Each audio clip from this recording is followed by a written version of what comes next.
Oh, can you see by the dawn's early light what so proudly we hailed at the twilight's last gleam, whose broad stripes and bright stars through the perilous fight, o'er the ramparts we watched, were so gallantly streamed,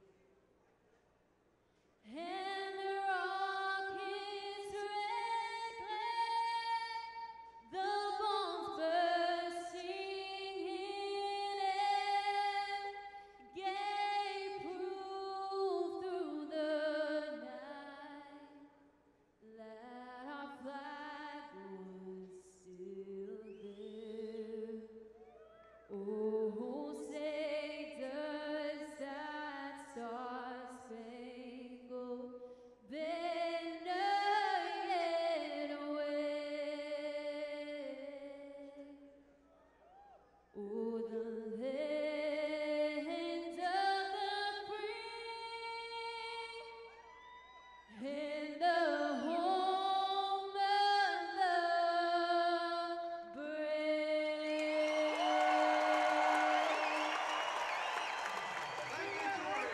Good evening, everybody. It is time for Jacksonville Icemen hockey on JacksIcemen.com and ECHL.tv. Arlie Johnson with you tonight once again as the Icemen will host the South Carolina Stingrays for the second time in as many nights. Last night did not go the way of the Icemen as they dropped a 3-1 decision, a game that was tight throughout.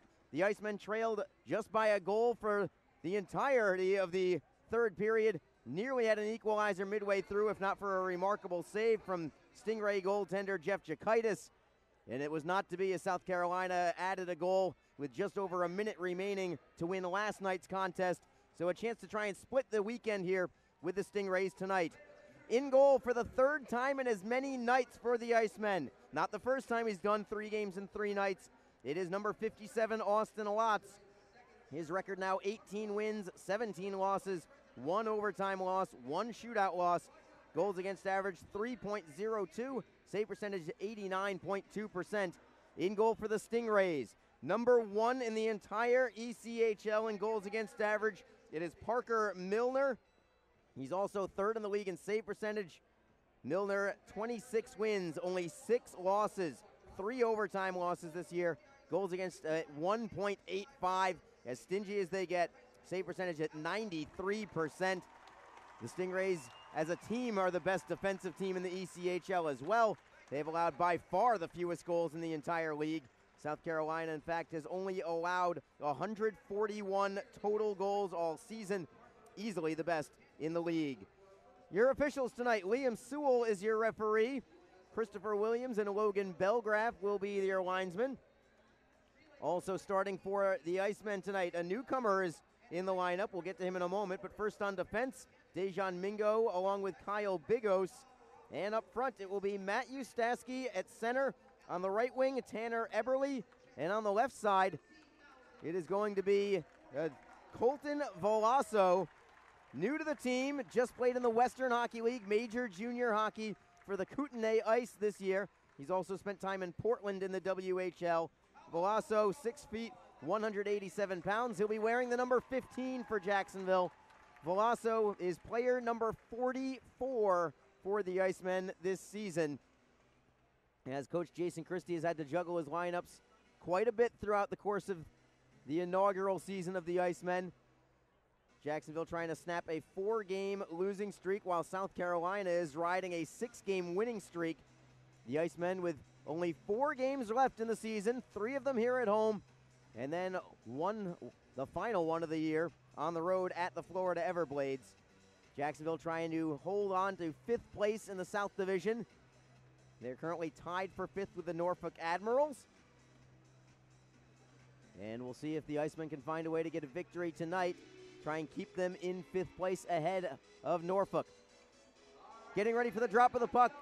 It will be Dylan Marganeri taking the draw for South Carolina, but Ustaski wins it for Jacksonville. We are underway. Thank you so much for being here tonight as the Icemen host the Stingrays. South Carolina has the puck behind their own net. They'll skate with it up the left side and play it cross ice for Charbonneau. Charbonneau's flip pass deflected on net and a great save by Austin Watts in the early going. Icemen come back with a 3-on-2 in transition. Eberle steps around the defenders. Centering pass. Save is made by Milner on the deflection from Ustaski. And each team gets a great chance on net in the opening 30 seconds of the game. Both goaltenders have to be sharp there. And we stay 0-0 as both teams with glittering chances right in the slot. Draw will be to Parker Milner's left. Line change for both teams. Cam Critchlow at center with Garrett Hunt, team captain, on the left wing. He's in the slot. Jimmy Lodge on the right wing along the boards. Chris Dines and Tim Daly are your defenders. The Icemen win the draw. Daly at the point just holds it in. He'll tap it behind the Stingray net. Milner will get it there and play it himself. Not out yet. Held in by Daly at the right point. Shot is blocked in front, however, and it goes off a leg and out to the neutral zone. Chris Dines tries to knock it free from Whitney. Whitney gets it back. He'll knock it in behind the Jacksonville net. Dines looking to move it away from Whitney with the help of Tim Daly. They do get it up the right side for Lodge. Lodge ahead for Critchlow and then to Hunt. Hunt may walk in. Wrist shot over the crossbar. Had to pull the trigger on the wrister. Could not move and make a move on Milner. Jacksonville looks to keep the puck in the zone at the blue line. Dines will do exactly that. Whipping it around the wall all the way to the far side where Whitney will play it ahead, and the Stingrays skate 2-on-2. Long slap shot from Camras deflects behind the Icemen net. Dines will kick it free there for Critchlow and then for Glover. Glover feeds Jimmy Lodge, who's had a long shift here. Tries to play it ahead for Josh Erickson. Missed last night's game due to a one-game suspension, but back out there tonight. Glover's lead pass. Deflected away by South Carolina, not cleared yet. Clark holds it in, tries to step away from Gall, feeds it into the slot for Erickson. Backhander on net, save is made by Milner. Rebound for Cody Fowley. At the blue line, it's Glover with a drive and a stick save made by Milner.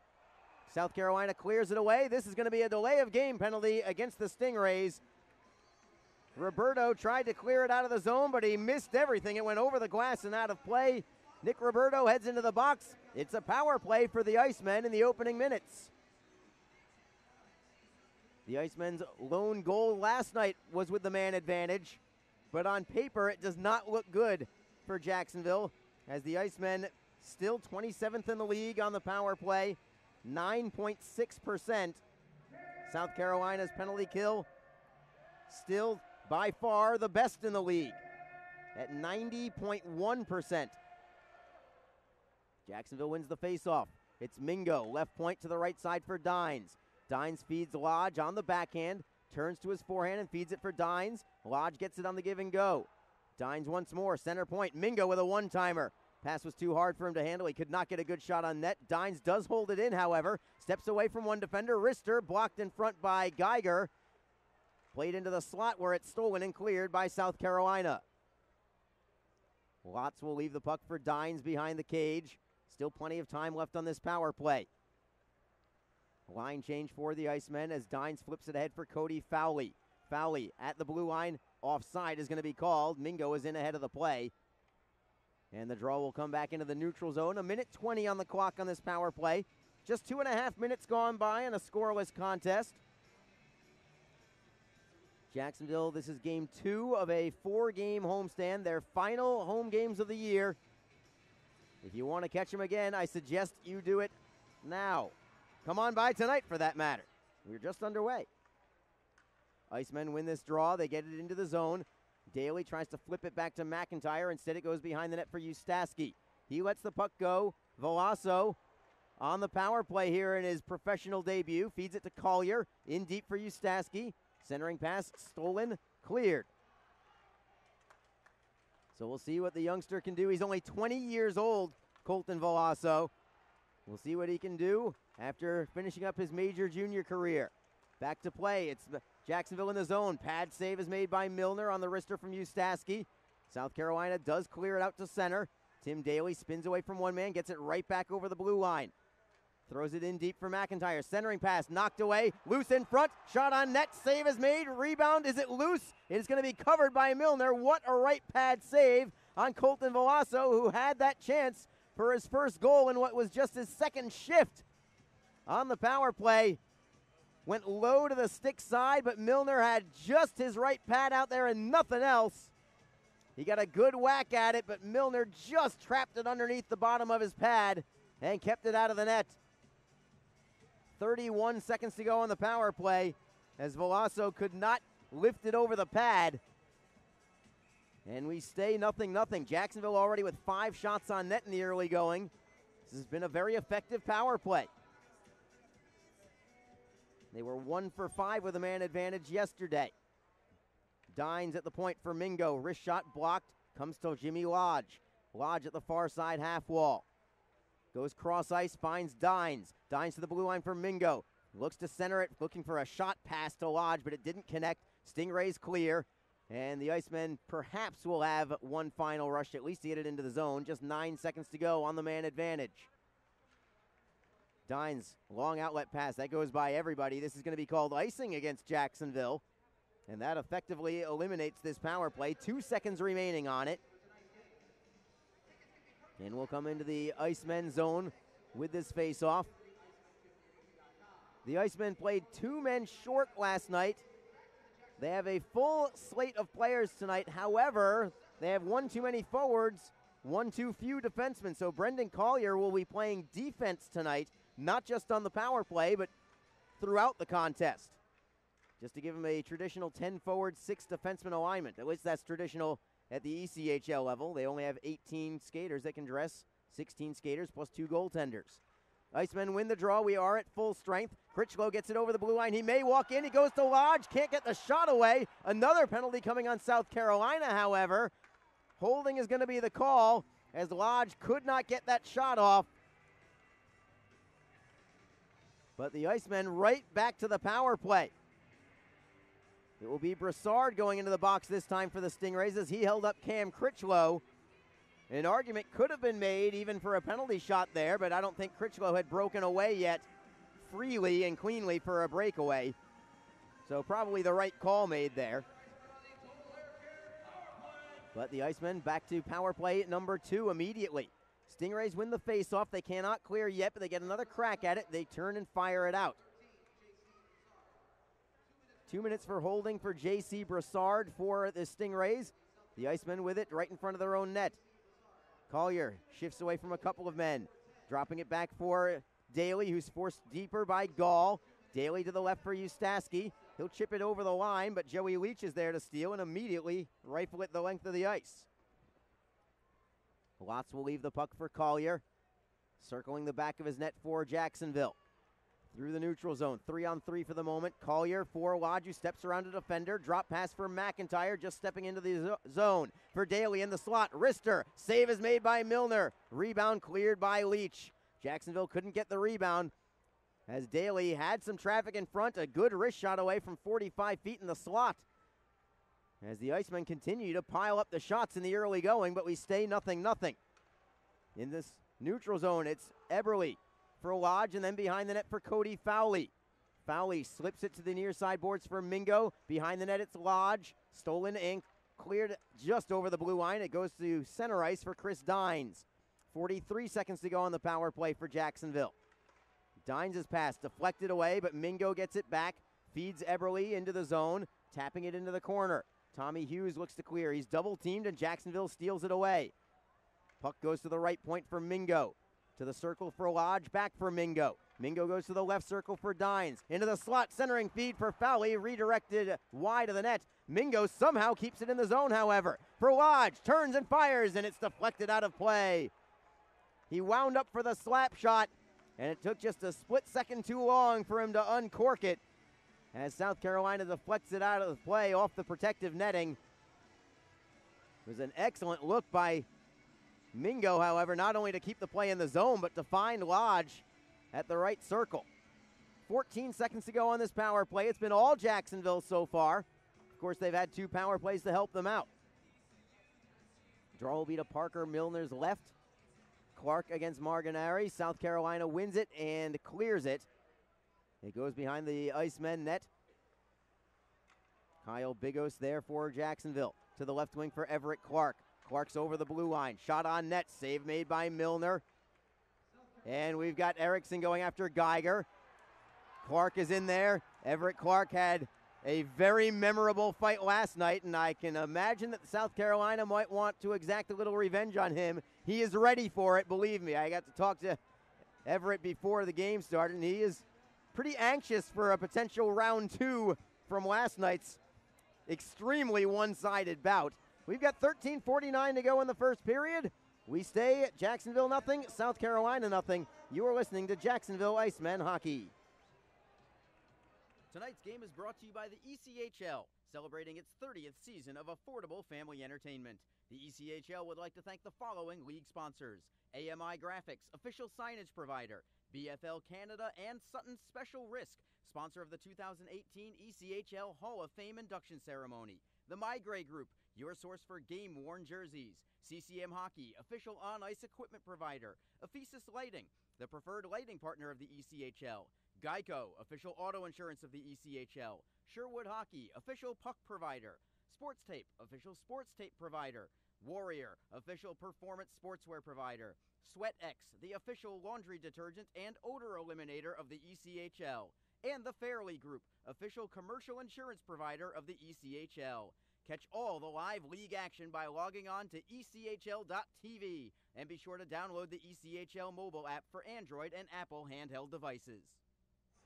0-0 in the early going of this game between the Jacksonville Icemen and South Carolina Stingrays. The Icemen have already had 2 power plays, but 0 for 2 with the man advantage. They are out shooting South Carolina 7-1, however. The Stingrays' only shot on goal was in about the opening 10 to 15 seconds of the game. Since then, all Icemen, and even though the power plays did not convert, hopefully it does create a little momentum for them. Face-off will be in the Stingray end, right side of their goaltender, Parker Milner. Puck rolls into the corner. Stingrays have it. Paul Geiger, lead pass for Jonathan Charbonneau. Flipping it to the left for Mitchell. He is onside into the zone, but his pass in front is knocked away by Jimmy Lodge. Lodge feeds it for Mingo. It's a 3-on-2 for Jacksonville. Mingo for Hunt. Goes into the slot. Wrister on net, and a save made by Milner. No rebound as well, as Mingo is crashing the net, hoping for a rebound or to create a screen, either way. But Parker Milner making his 8th save of the night. Line change for both teams here. Coming up in the first intermission, I'm going to mention it early because we got a special guest for us tonight. Jimmy Roy is going to be our guest up here in the broadcast booth. He is the Director of Player Development for the Winnipeg Jets, the NHL affiliate for the Jacksonville Icemen. He's in town for the weekend, so want to get a chance to pick his brain, talk about the affiliation and his role in it and what he sees out here with the Jets managed players. So that'll be coming up in the first intermission. Stay tuned for that as Jacksonville gets a steal in the offensive zone. Erickson tripped up, no call, as the Icemen do keep it in the offensive end. Clark tries to feed it for Chris Dines. It's knocked away by South Carolina, played out to center. Erickson turns and fires it right back in. Stingrays in control. Tommy Hughes, D to D for Joey Leach. Leach to the left side. It's redirected in by Jake Camras. He is the brother of the Florida Everblades, Zach Camras. Jacksonville gets it immediately out of their zone, easily as well, as Cody Fowley takes it over the blue line. Ustaski couldn't quite get his stick on a loose puck. He's got a big reach with his 6'6" frame, but couldn't get that one. South Carolina wheels and deals through center. It's Camras forehanding it in. Watts will block the puck behind the net for Collier. 12:31 to go in the first period, still 0-0. Collier for Glover. Long outlet pass connects with Eberle. He's over the blue line. Brassard beats him to the puck, but Eberle gets it right back behind the net. Brassard tries to clear it again. It goes off a body. Stingrays get it back. They still don't clear, but we're going to have a hand pass against the Icemen. Glover knocked it down with his glove. Veloso then grabbed it with his stick, so call is made, and the faceoff will be out to center ice.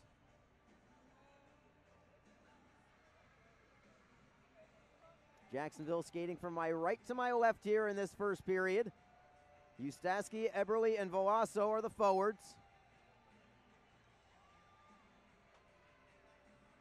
with Collier and Glover as the third defensive pairing. Stingrays win this face-off. Broussard for Roberto. Redirects to the left of Lotz. He'll leave it for Glover behind the net. Immediately ridden into the board. South Carolina got a centering pass away, and they keep it in the zone. Perrier, who missed last night's game but is in action tonight, throws it behind the net for Roberto.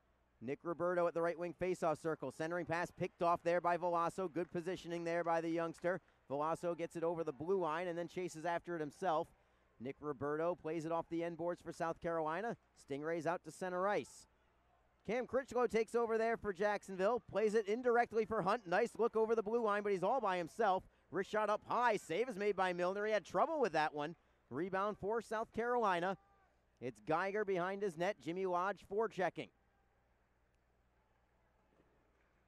Geiger plays it up the right side. Big hit by Dejan Mingo on Mason Mitchell, but South Carolina does get it in. Marganari behind the Jacksonville net, looking for Mitchell, but Kyle Bigos rides him into the wall. Marganari again looks to hold it in. Loose puck there. Bigos got a piece of it. Mitchell takes over, then for Marganari, centering pass. There's a shot from Fiala that goes wide to the short side. Stingrays get it at the left point, tossing it back behind the net where Mingo takes over for Jacksonville. Long backhand feed looking for Garrett Hunt. Can't find him, but the Icemen get it right back. It's Bigos for Critchlow in the neutral zone. Critchlow, forehands in. Lodge gives chase. Critchlow heads to the bench, but Lodge stays on the ice, and he is first on the puck. Jimmy Lodge shouldered into the boards, goes all the way out to center. Icemen have it again. Tim Daly slaps it around the wall. Comes to the near side for Zajac for South Carolina. Kelly Zajac, who had a very strong game last night for the Stingrays. Looking for Evan Fiala, then for Camras. Dines beats him to it. We've got a whistle. Offside will be called here against the Stingrays, with 10:18 on the clock.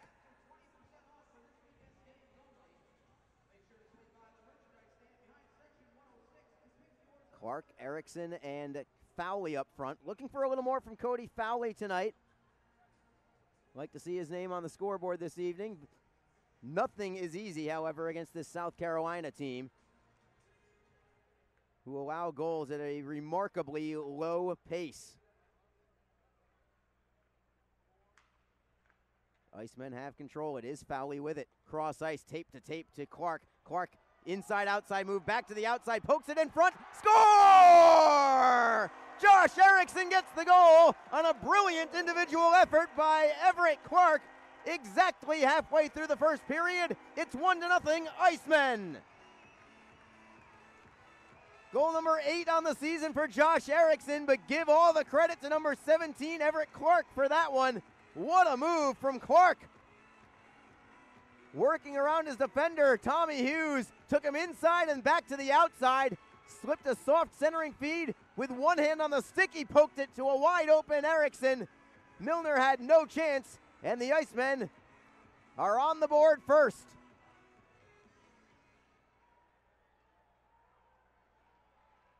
So Jacksonville has earned this lead. Now another shot from the Icemen. Eberle with a bomb from the left circle. Milner traps it between his blocker and his body and holds on for a faceoff. We'll take a media timeout, but Jacksonville now out shooting South Carolina 10-1, and they have the lead 1-0 thanks to Josh Erickson and a fantastic helper from Everett Clark. We'll be back in a moment. You are listening to Jacksonville Icemen Hockey. A cool change is in the air, and professional hockey is back in Jax. The Jacksonville Icemen are scoring goals and thrilling fans all season long. Tickets start at just $10 for an incredible game day experience. Come on out to Veterans Memorial Arena.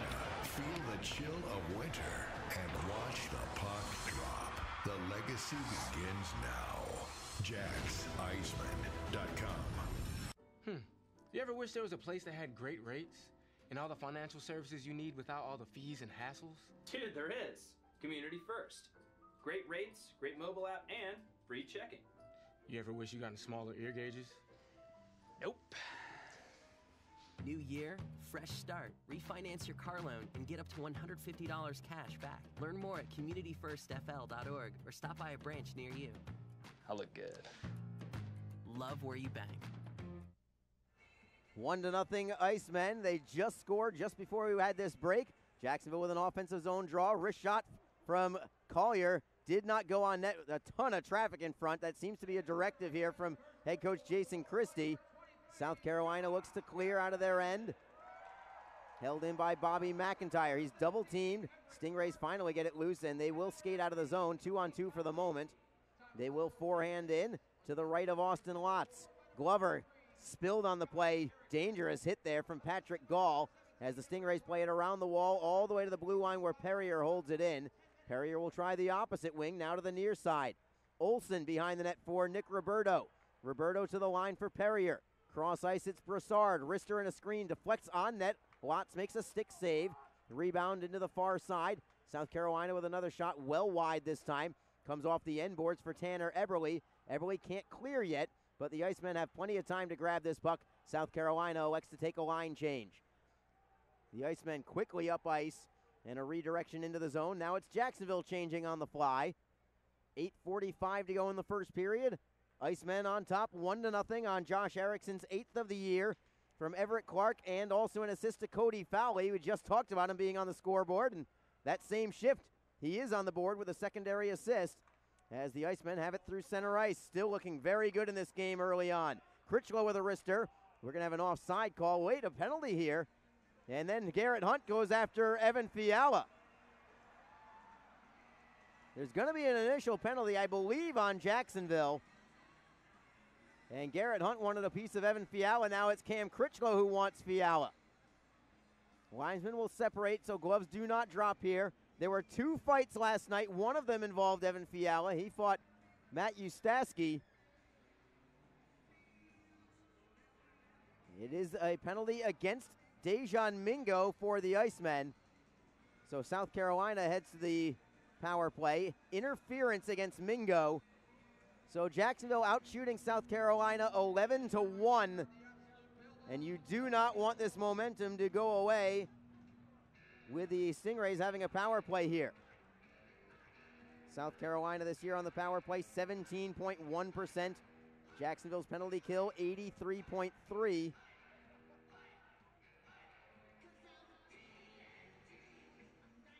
That's 14th in the league on the penalty kill for Jacksonville. For South Carolina, also 14th on the power play. And it's the Stingrays with the puck on the draw. Whitney at the left wing faceoff circle at the half wall. To the blue line, cross ice for Broussard, and then to the right for Zajac. South Carolina seems to have the exact same alignment for every single power play, and they are very good at what they do. Broussard for Charbonneau, to the right circle at Zajac. Wrister on net, save is made by Lotz with the right leg. Rebound for Jacksonville. They're not in a position to clear it yet, but they do get it behind the net for Dines. Dines wrists it around the wall and gets it down 200 feet. 7:44 to go in the first period. Still 1:16 to go on this power play for the Stingrays. South Carolina through center ice. Whitney with a drop pass for Zajac. Nearly lost the handle. Then he does lose it, and it's Eberle. Possible breakaway. Milner skating out, and it's a foot race. Milner wins the foot race, and he gets it out to center ice. It was a do-or-die play for Parker Milner, but he did win it. And the Stingrays right back into the Jacksonville end. Stolen now by Jacksonville. Kyle Bigos will skate with the puck, getting it to center ice. Gets to the red line and then backhands it in. And he will push and shove a little bit with Camras right at the team benches. They are finally separated. No whistles here. And we will play on with 36 seconds to go on the Stingray man advantage. It's Geiger through center ice. Gains the blue line on the left wing. He'll chase after it himself behind the Jacksonville net. Around the wall. Held in by Kozan. Nice play. That prevented a potential shorthanded breakaway for Garrett Hunt. Jacksonville looks to get the puck back. It is Dines off the wall and out of the zone. Great penalty kill here from Jacksonville. South Carolina's only had 1 shot on this power play. They've got 10 seconds remaining on it with Hughes behind his own cage. Team's about to go to full strength. Tanner Eberle with some forechecking on Paul Geiger. Geiger at center ice took a hit from Eberle. Teams are at full strength right out of the penalty boxes. Mingo with the puck. Tries to go to his backhand side. Draws a penalty. It's going to be a power play for Jacksonville. Delayed call for the moment as South Carolina just now touches the puck. And it will be a tripping call against the Stingrays, so Dejan Mingo creates an impact right out of the box. His speed creating that penalty against the Stingrays, and Jacksonville right back on the power play. It's Tommy Hughes in the box this time for South Carolina. Tripping is the call. And the Icemen leading by 1, and now an opportunity to increase that lead. This has been a phenomenal first period for Jacksonville. But they do not want to be satisfied just yet either. The Icemen send out Matt Ustaski at the pivot. McIntyre in the slot. Veloso along the left wing boards. Collier and Daly are your point men for this one. Ustaski waved out. And it's going to be Bobby McIntyre taking the draw for the Icemen. Patrick Gall, penalty killing for South Carolina. He takes the faceoff and wins it for Perrier. Perrier turns around the back of his net, forehands at the length of the ice. So that is where Jacksonville will start with the puck. Collier essentially acting as a fourth forward on this power play. Gets away from Roberto, gets it over the blue line for Ustaski. Cross ice for Veloso. Veloso into the right wing corner. Double teamed on the play. Leach gets a steal. Does he clear out yet? Yes, he does. South Carolina breaks out. Possible 2-on-2 shorthanded. Gall with a centering pass. Blocked, but he gets it right back. Collier takes the body on Gall. Gall just wants to kill some time, and he does. Lotz had to poke it away with his goaltender stick, and the Icemen get it back behind their net. 1:16 to go on the power play. 5:27 to go in the first period. McIntyre with speed through center ice, forcing the issue over the blue line. Dishes to the left for Jimmy Lodge. Lodge tries to get it to the point, feeds it across ice and over the blue line. He couldn't find either Mingo or Dines with that puck. Lodge gives it back to Mingo at center ice. He'll try and clear in, but it's going to be into the South Carolina bench, I believe, as he tried to clear it in. So the faceoff will come to center ice. South Carolina's penalty kill, again, just superb.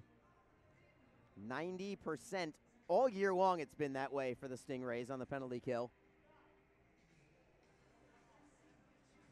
So at center ice, Marganeri and Jimmy Lodge on the draw. Lodge turns to his left, goes to his forehand, gives it to Mingo. He'll carry over the line. Mingo steps around a defender. He'll chase after it behind the Stingray net, playing it around the end boards all the way to the left point for Dines. Flip pass for Eberle at the left circle. Eberle, cross ice look, going to Lodge. Lodge tries to find a man in the slot. That was foully, but it was picked off and cleared out by Mitchell. It is cleared out to Austin Lotz. He'll leave it for Chris Dines. Still 24 seconds to go on this power play. Dines ahead for Eberle. Eberle's over the line, feeding it for Lodge. Lodge with a centering pass, goes off the skate of Fowley and goes the other way. Fowley tried to redirect it on net, but it went the opposite direction off of his skate. Zajac with a hit, and look out as the Icemen carry it over the blue line. Another delayed penalty on South Carolina, and it's going to be frozen by Milner. Another power play here as a dangerous hit on Tanner Eberle. And I wonder if it's going to be just 2 minutes. Tanner Eberle really wants a piece of somebody as he took an elbow up high. I'm pretty sure the call is going to be for elbowing. With 4:17 on the clock here in the first period, already the fourth power play for the Icemen. It's going to be a 5-on-3 for 4 seconds. Doesn't matter too much. Did they call it for 5? No, just 2 minutes on the board. Just 2 minutes for Zajac. Wasn't sure if I saw the full 5 fingers up or just 2. So a 5-on-3 power play, at least as the puck drops. South Carolina will get one man back onto the ice almost as soon as the puck has dropped. As you look at the replay, as Eberle got drilled by Zajac right at the Stingray bench. Wait to see what the official call is for. Cross-checking, they will give it for Zajac.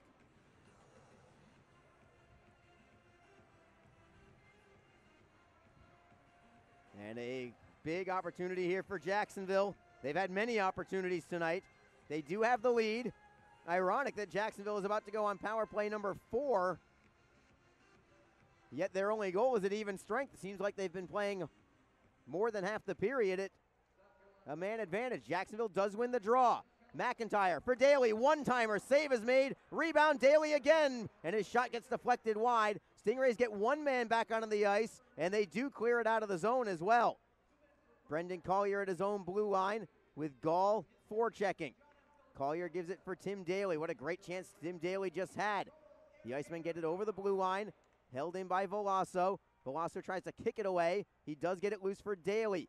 Daly on his backhand. Excellent stick handling. Plays it underneath for Ustaski. Daly gets it back. The defender is in tight here. Covering for him is Veloso, but South Carolina does get the puck loose. They will clear it out. 1:14 to go on the power play.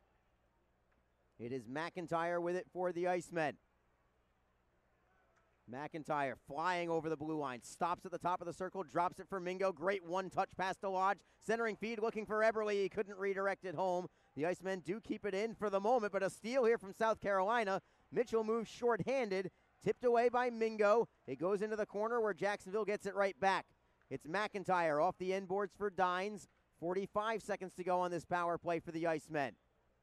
Dines passes to the left for Mingo. Wristing it around the wall. Milner got a piece of it, but cannot keep it behind the net. Jacksonville gets it back, only to see South Carolina get it and clear it. Stingrays, superb penalty killing all year, and you can see why tonight. The Icemen have had their chances. They are out shooting South Carolina 12-2. Fowley wristed around the wall. Leach tries to clear it out, can't do it. At the right point, Dines just holds it in, looking for Fowley into the slot, poked away, and skating with it are the Stingrays. Patrick Gall gives himself a couple of seconds before clearing out of the zone, and then Eberle got hit from behind again, this time by Perrier, as teams are back at full strength. Glover skates away from Stephen Whitney. We are at 5-on-5, 2:08 to go in the first period.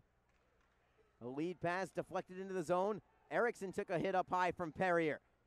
Erickson moves into forecheck as the Stingrays have control. It's Camras through center ice. Got his stick lifted, but still gets it over the blue line. Offside, however, will be the call against South Carolina. Just 1:54 to go in the first period. Don't forget, coming up in the first intermission, we'll be joined by the Director of Player Development for the Winnipeg Jets, Jimmy Roy. He will be live right up here in the press box with us. He's on hand for the weekend to scout some of the players that are property of the Winnipeg Jets and or Manitoba Moose, and who knows, maybe he's watching other people. We'll ask him about that and tell him about some of the things that he's been able to see this weekend while on his scouting trip. Stingrays with possession at the blue line. They get it over the blue line, skating for it to the right of Austin Watts is Marganeri, but the Icemen get it right back. Glover tries to knock it free with the help of Critchlow. They get it to the right wing side. Can't clear it yet. Critchlow has it again, however. He gives it up to Mitchell. Mitchell to the blue line. Perrier with a drive blocked in front. Glover got the block, and he'll get the clear as well for Lodge. Lodge for Hunt. Defending is Broussard. Hunt knocks it behind the South Carolina net. He's first on the puck, but he plays it around the boards, and it goes all the way to center ice.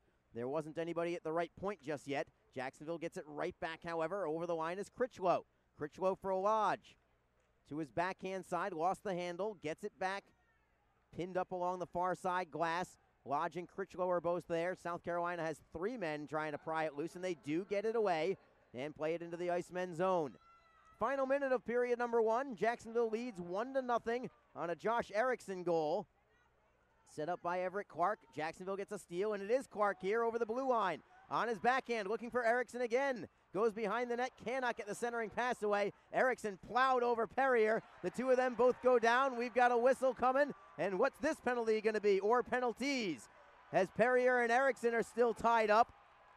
Everett Clark wants to step in there. You know he wants to step in. Already told you about his fight from last night where he just speed-bagged J.C. Broussard. And let's see what we will have this time from Liam Sewell. Could be matching penalties here. Crowd sure likes it. Another phenomenal crowd, by the way. Feel like I'm just a broken record saying that time and again here, as the Icemen continue to just have marvelous crowds. Over 7,300 fans last night. Looks like they'll be approaching that again this evening. There is at least one penalty on South Carolina. It may be matching penalties, though. With 34.9 seconds remaining in the first period.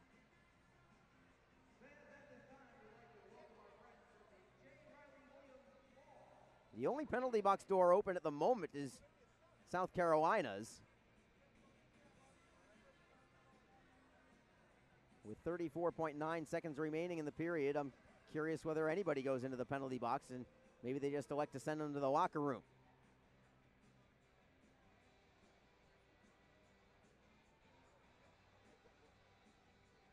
Two minutes are on the board for the Stingrays.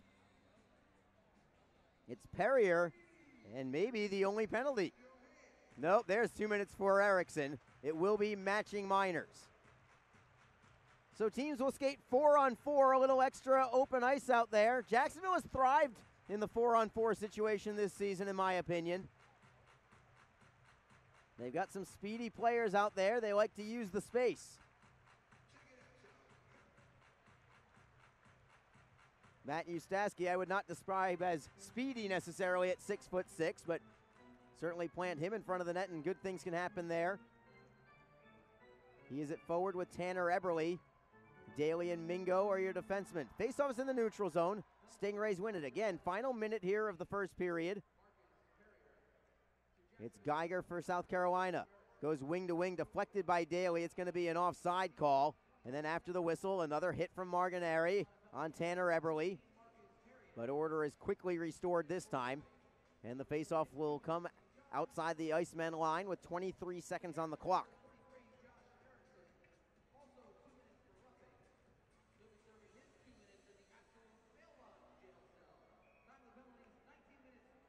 Same four guys on the ice for Jacksonville. Same thing for the Stingrays. Martinari and Mitchell are their forwards. Joey Leach, Paul Geiger, their defensemen. Icemen win the draw. Maybe a final rush here at 4-on-4 in the closing seconds. Daly drops it for Mingo, trying to utilize his speed through center ice. He gets it over the blue line. Cannot step around a player, however, and the Stingrays get it back. One chance for them with 9 seconds on the clock. Mitchell over the blue line for Martinari. Centering pass. What a save by Watts. Second save by Watts. And it goes behind the Jacksonville net. And time will expire. Austin Watts, who was not called on since about the 15-second mark into this game, really has to make a clutch save in the closing seconds of this period to keep it a 1-0 lead for Jacksonville. Remember that save. You want to have the lead when you play great, and the Icemen played great in this first period. And if it were not for that final save from Austin Watts at the end, it would have been a very deflating goal against Jacksonville. So credit Austin Watts for that save. Shots on net in the first period, all Icemen, 12 for Jacksonville, only 4 for the Stingrays. And it is the Icemen on top. 1-0 is their lead. Josh Erickson, his 8th goal of the year. Everett Clark and Cody Fowley getting the assists exactly 10 minutes into the first period. We'll be back in just a moment. Stick around because right after this break, we will have the Director of Player Development for the Winnipeg Jets, the NHL team affiliate of the Jacksonville Icemen. Jimmy Roy will be joining us. Stay tuned. You are listening to Jacksonville Icemen Hockey.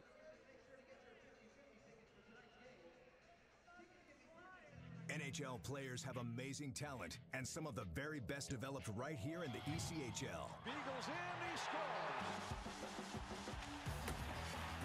Now, follow all your favorite ECHL alumni every night on NHL Network's primetime hockey show, NHL Tonight. Both teams recognize how big this matchup is. Fire save by Dubin, rebound! Goosebump stuff.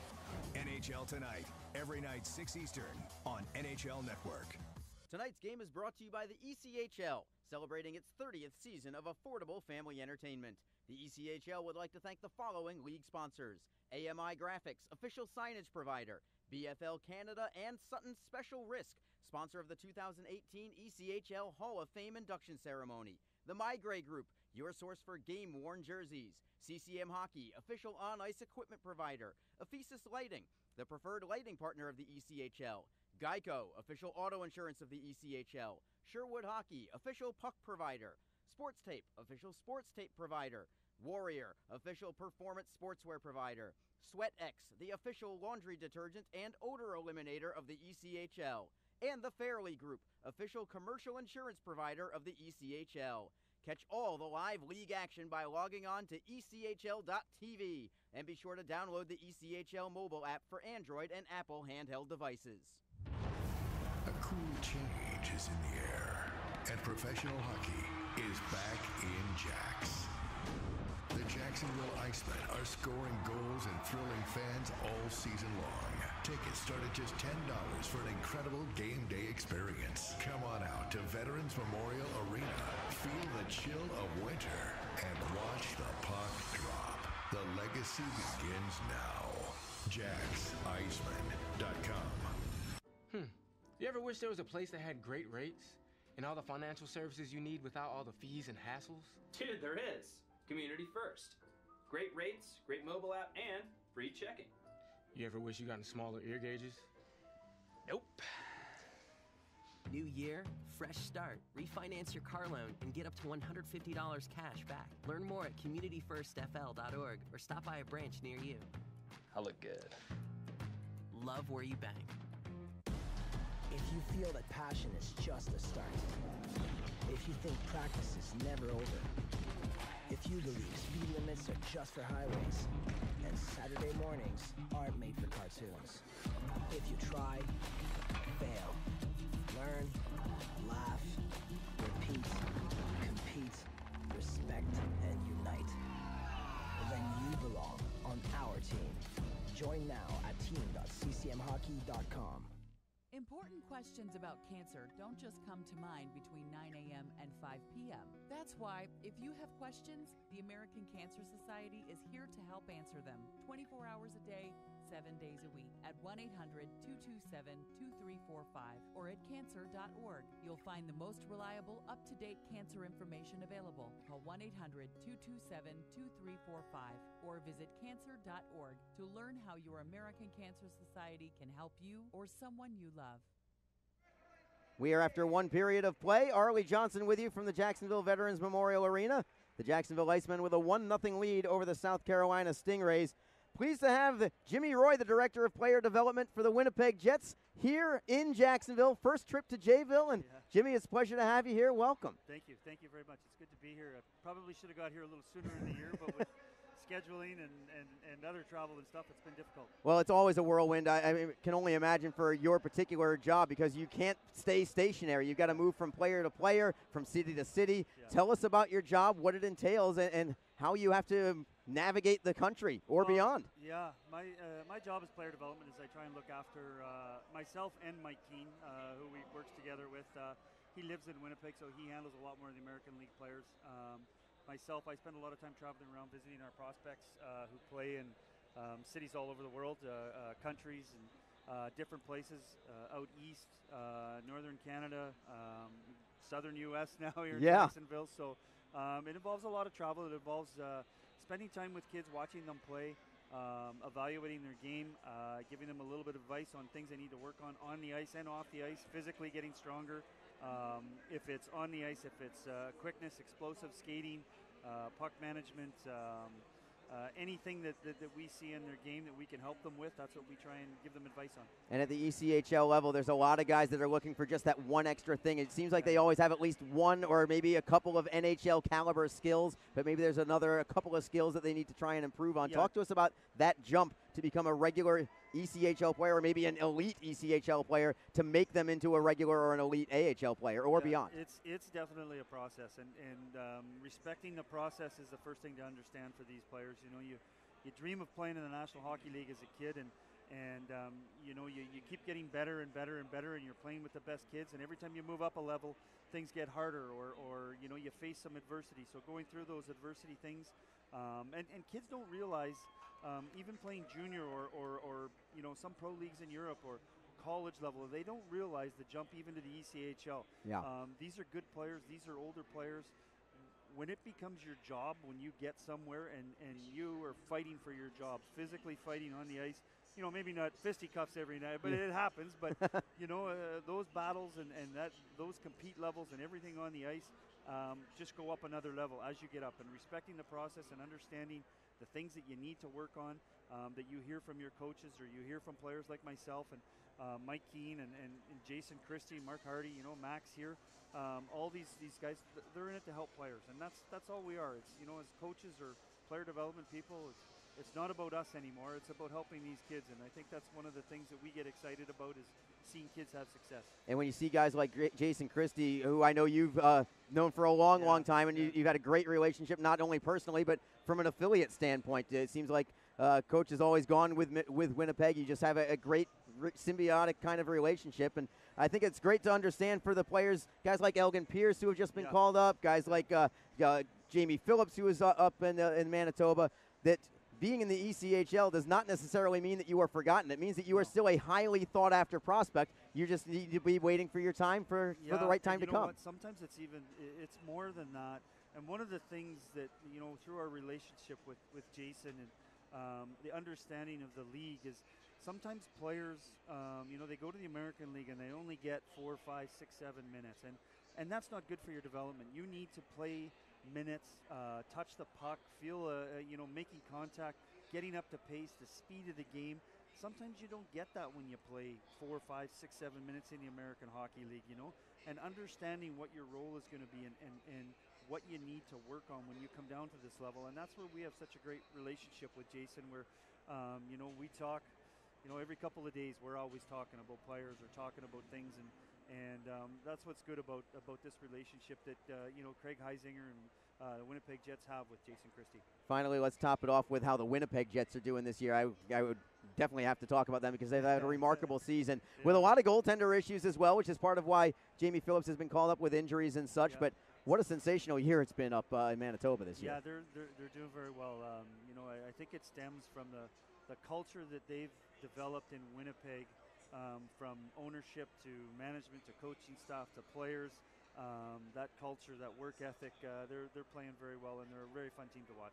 All right, Jimmy, we appreciate it very much. We look forward to seeing you again here, and hopefully we look forward to seeing a bunch of Jacksonville Icemen players playing up in Manitoba, if not this season, on into next year. And we look forward to a great relationship as the years move on. Thank you very much. All right, thank you again. That's the Director of Player Development, Jimmy Roy, for the Winnipeg Jets, joining us here between periods. Great insight on just what he does and how things work from the NHL level on down to the ECHL level. We will take a break and return with the ECHL scoreboard. Stick around. It's 1-0 Jacksonville after one period of play. You are listening to Jacksonville Icemen Hockey. Important questions about cancer don't just come to mind between 9 a.m. and 5 p.m. That's why, if you have questions, the American Cancer Society is here to help answer them 24 hours a day, 7 days a week at 1-800-227-2345 or at cancer.org. You'll find the most reliable, up-to-date cancer information available. Call 1-800-227-2345 or visit cancer.org to learn how your American Cancer Society can help you or someone you love. Tonight's game is brought to you by the ECHL, celebrating its 30th season of affordable family entertainment. The ECHL would like to thank the following league sponsors: AMI Graphics, official signage provider; BFL Canada; and Sutton Special Risk, sponsor of the 2018 ECHL Hall of Fame induction ceremony; the Migray Group, your source for game-worn jerseys; CCM Hockey, official on-ice equipment provider; Ephesus Lighting, the preferred lighting partner of the ECHL; Geico, official auto insurance of the ECHL; Sherwood Hockey, official puck provider; Sports Tape, official sports tape provider; Warrior, official performance sportswear provider; SweatX, the official laundry detergent and odor eliminator of the ECHL; and the Fairley Group, official commercial insurance provider of the ECHL. Catch all the live league action by logging on to ECHL.tv, and be sure to download the ECHL mobile app for Android and Apple handheld devices. If you feel that passion is just a start, if you think practice is never over, if you believe speed limits are just for highways, and Saturday mornings aren't made for cartoons.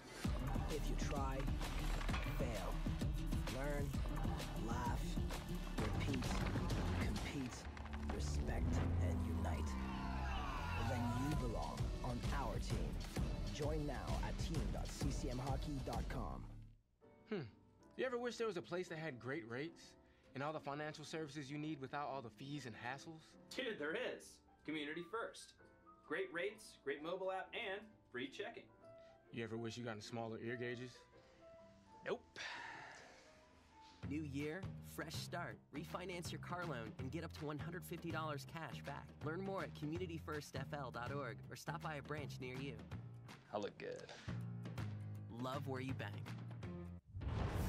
A cool change is in the air, and professional hockey is back in Jax.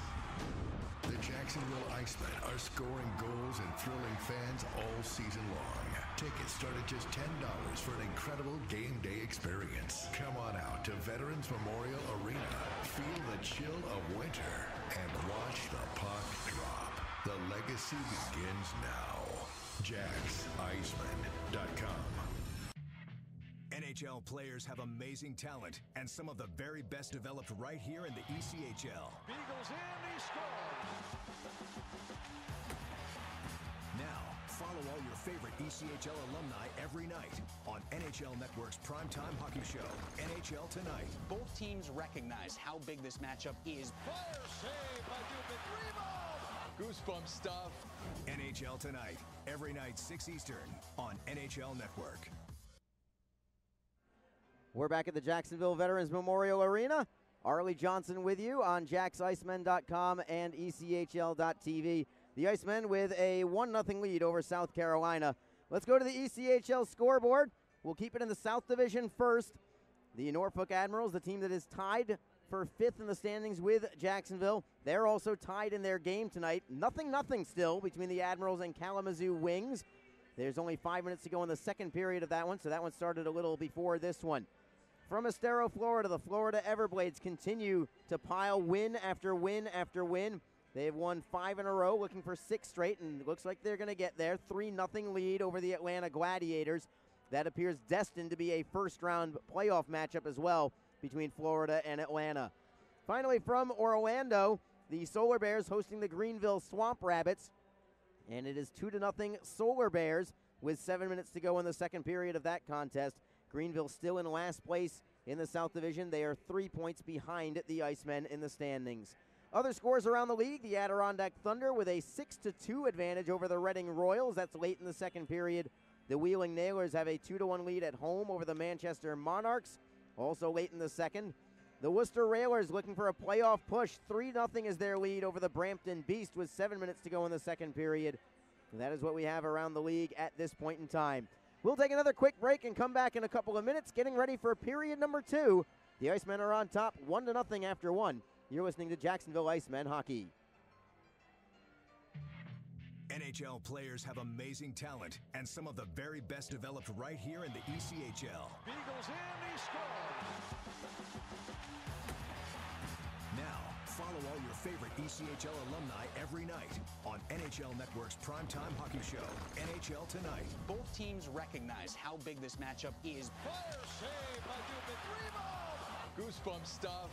NHL Tonight, every night 6 Eastern on NHL Network. A cool change is in the air, and professional hockey is back in Jax. The Jacksonville Icemen are scoring goals and thrilling fans all season long. Tickets start at just $10 for an incredible game day experience. Come on out to Veterans Memorial Arena, feel the chill of winter, and watch the puck drop. The legacy begins now. JacksIcemen.com. Tonight's game is brought to you by the ECHL, celebrating its 30th season of affordable family entertainment. The ECHL would like to thank the following league sponsors: AMI Graphics, official signage provider; BFL Canada; and Sutton Special Risk, sponsor of the 2018 ECHL Hall of Fame induction ceremony. The Migray Group, your source for game-worn jerseys; CCM Hockey, official on-ice equipment provider; Ephesus Lighting, the preferred lighting partner of the ECHL; Geico, official auto insurance of the ECHL; Sherwood Hockey, official puck provider; Sports Tape, official sports tape provider; Warrior, official performance sportswear provider; SweatX, the official laundry detergent and odor eliminator of the ECHL; and the Fairley Group, official commercial insurance provider of the ECHL. Catch all the live league action by logging on to ECHL.tv, and be sure to download the ECHL mobile app for Android and Apple handheld devices.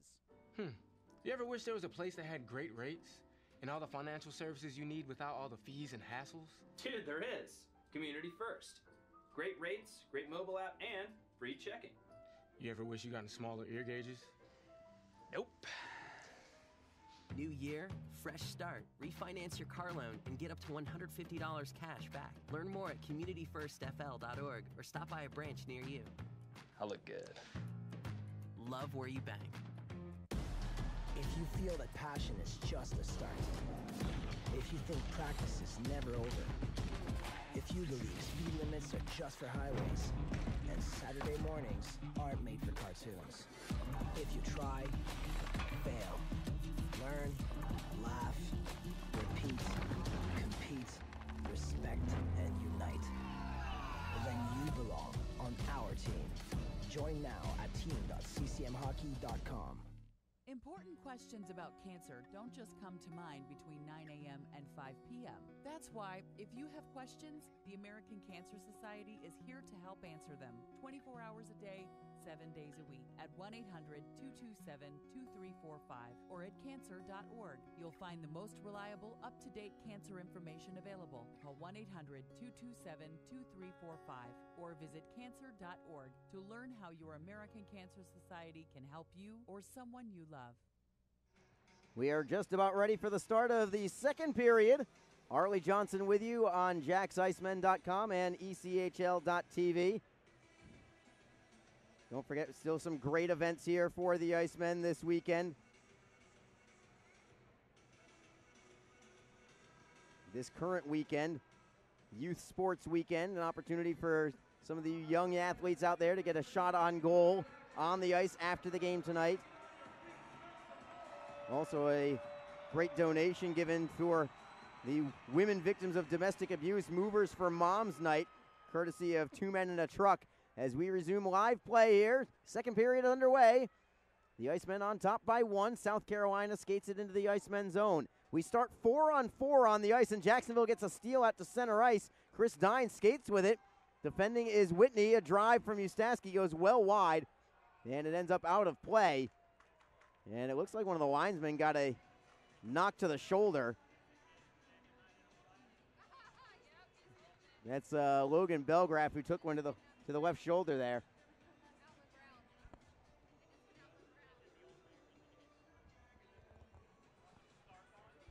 And apparently that just went out of play. Did it hit the mayor? Did it go over the netting? Is that what happened? Former Mayor Alvin Brown is on hand tonight. As Jacksonville with an opportunity, a shot from Lodge just goes wide right off the faceoff. I was too worried about finding Mayor Alvin Brown. The Icemen get it back behind their own net. 50 seconds left on the 4-on-4 situation. Puck is redirected behind the Stingray net. No icing here as South Carolina plays the puck. Leach for Mitchell, who looks like a strong player. Spent all year in the American Hockey League until last night when he made his ECHL debut. He's a rookie player, but a talented one.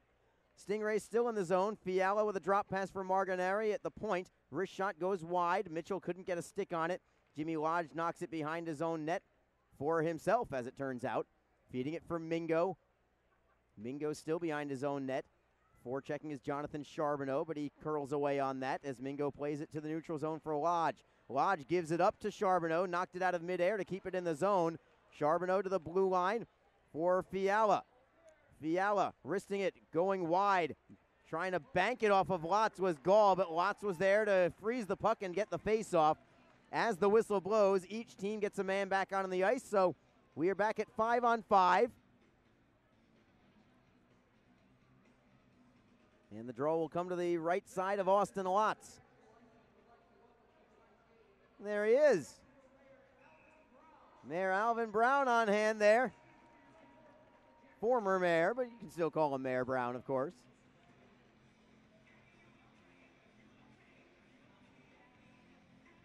At least if you were watching on video, you would have seen him. South Carolina with the face-off. Save made by Lotz with the right pad in traffic. Jacksonville gets the puck still in their own zone. Clark tries to knock it away from Gall. Watch for a push here from the Stingrays in this second period. I'm sure they are not pleased with how they played in the first period. This is a very good hockey team, and typically good teams, when they have bad periods, respond immediately. It's Jacksonville's job to make sure that does not happen tonight. The Icemen getting some pressure in the South Carolina zone. Milner tries to poke it away to the near side glass. Comes towards the blue line, but the Stingrays get it just over the line. Cody Fowley knocks it away for Brendan Collier. Collier's over the blue line, beats his man wide, cuts to the right side of Milner. Couldn't get the centering pass away. Does keep it in the zone, however. Collier for Eberle, still in the right wing corner. Eberle turns to his forehand. Goes to the blue line for Glover, then for Cody Fowley, but it got caught in his skates. Stingrays chip it off the glass and out to center. McIntyre getting a piece of it, forcing the steal for Glover. Glover gives it back up to the Stingrays. We have a whistle and an offside call. Delayed offside is going to be blown dead by Logan Belgrave.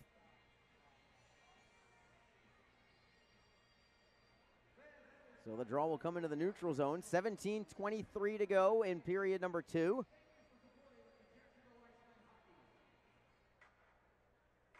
The Icemen outshooting South Carolina in that first period 12-4. Each team with a shot on goal in this period. I will give a word to the Wise as well, something from the first period. The Icemen had 4 power plays. I'm not saying it will happen, but I will say that oftentimes when a team is overloaded with power plays compared to the other team, things do find a way of evening out over the course of time, oftentimes in games. So be prepared for Jacksonville perhaps to be shorthanded a time or two here. As Garrett Hunt gets a soft wrister away. Save is made by Milner. Faceoff will come to his right. Still in the opening minutes of the second period. Jacksonville trying to snap a 4-game losing streak tonight. South Carolina looking to extend a 6-game winning streak. These two teams moving in opposite directions at the moment. South Carolina still trying to chase the Florida Everblades for first place in the South Division. Looks like an uphill battle there. 5 points down with only 5 games to go in the regular season for them. Jacksonville with the puck in their own end right now. Lodge tried to get it away, couldn't do it. Stingrays keep it in the offensive zone. To the blue line for Hughes. Soft shot on goal. Lotz didn't see it, but it went well wide. Joey Leach holds it in behind the net for Camras. Camras skates to the right wing faceoff circle. Centering feed goes right through the slot. Nobody's there. Joey Leach keeps it in the zone. Tim Daly takes a body to him. Knocks it behind the net, but the Stingrays have it. Camras looking to center. Goes to Hughes, gives it up. Jacksonville clears it out, but Hunt cannot skate with the puck. He just gets it out to the Stingray blue line. South Carolina gets it right back. It's Camras with Zajac and Olsen. Camras has it poke checked away by Chris Dines. Excellent defensive work there by Dines as Garrett Hunt drops it back for Tim Daly. Daly at the red line, flips it ahead for Lodge. Lodge tries to find an open teammate right at the Jacksonville bench. Sticks her up high there as we'll play on. Jacksonville still with the puck. Daly inside his own blue. Lead pass for the Icemen. Stolen away. That was looking for Volaso, but the Stingrays get it back into the zone. Geiger with a shot towards goal. Well wide. It goes behind the net to the right side of Austin Lotz. Around the wall we go. This time to the right wing side. Wrist shot goes wide from South Carolina. Caroming all the way to the left point where Geiger holds at the line. Behind the Jacksonville cage, Olsen takes over for the Stingrays. Cycling work being done by South Carolina. Centering pass goes into the high slot. Comes to Geiger at the left wing circle. Shot towards goal is blocked in front. Icemen get to the loose puck. Collier off the boards and out. Could be icing. Will it end up on net? It does, so Milner's going to be forced to freeze the puck as Volaso bears down on him, not allowing him to play it. What could have been a defensive zone draw for the Icemen ends up being an offensive zone face-off. Little things like that sometimes make the difference.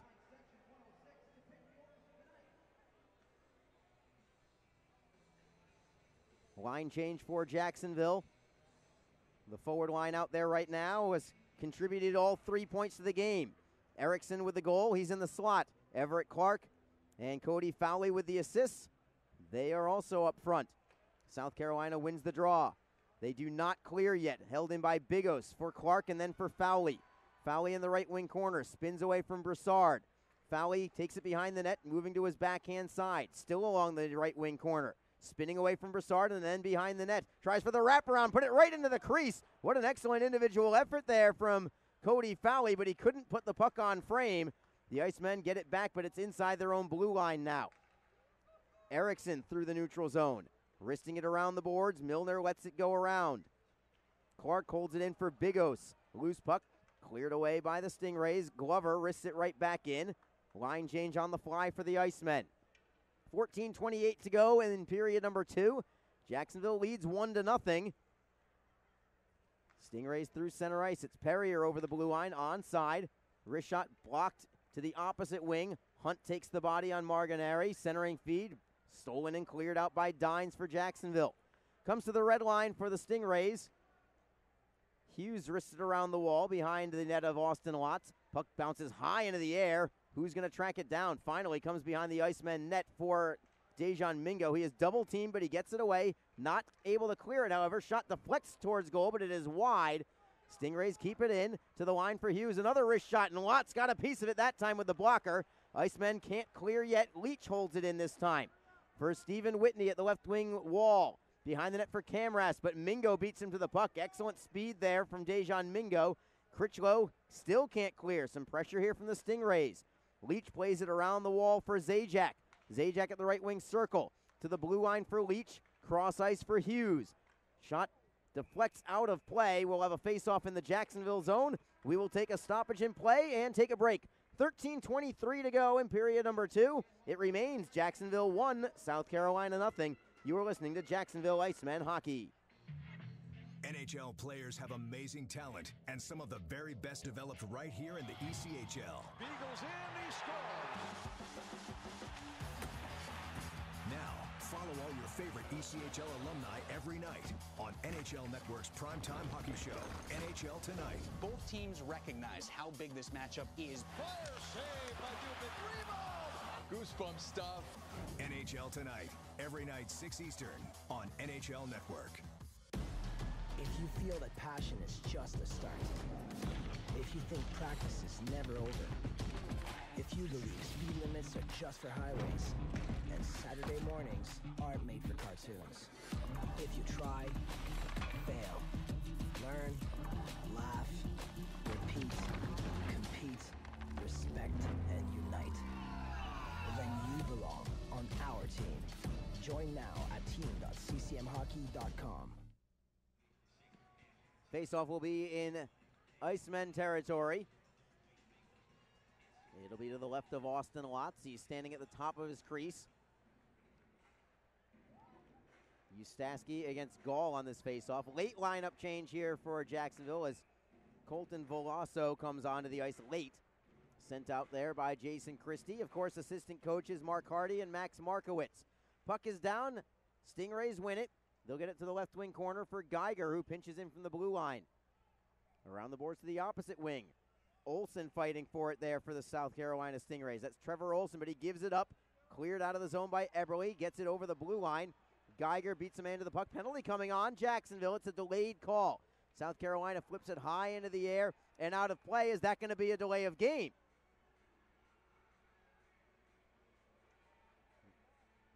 So it was the initial penalty for sure was on Jacksonville, but South Carolina tried to chip it ahead and it went out of play. It should be a minor on Jacksonville and then a minor subsequently on South Carolina for delay of game. Eberle is in the box for sure for Jacksonville.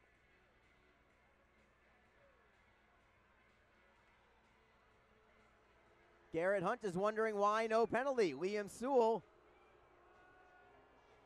and the crowd here in Jacksonville, they know what the penalty infraction is for. If you play the puck out of your own zone inside the blue line and it touches nothing and goes out of play, it's a penalty. Sewell now says no, it was deflected. I'm not so sure of that. But it'll be a power play for South Carolina just the same. Holding the stick, I believe, was the call against Tanner Eberle.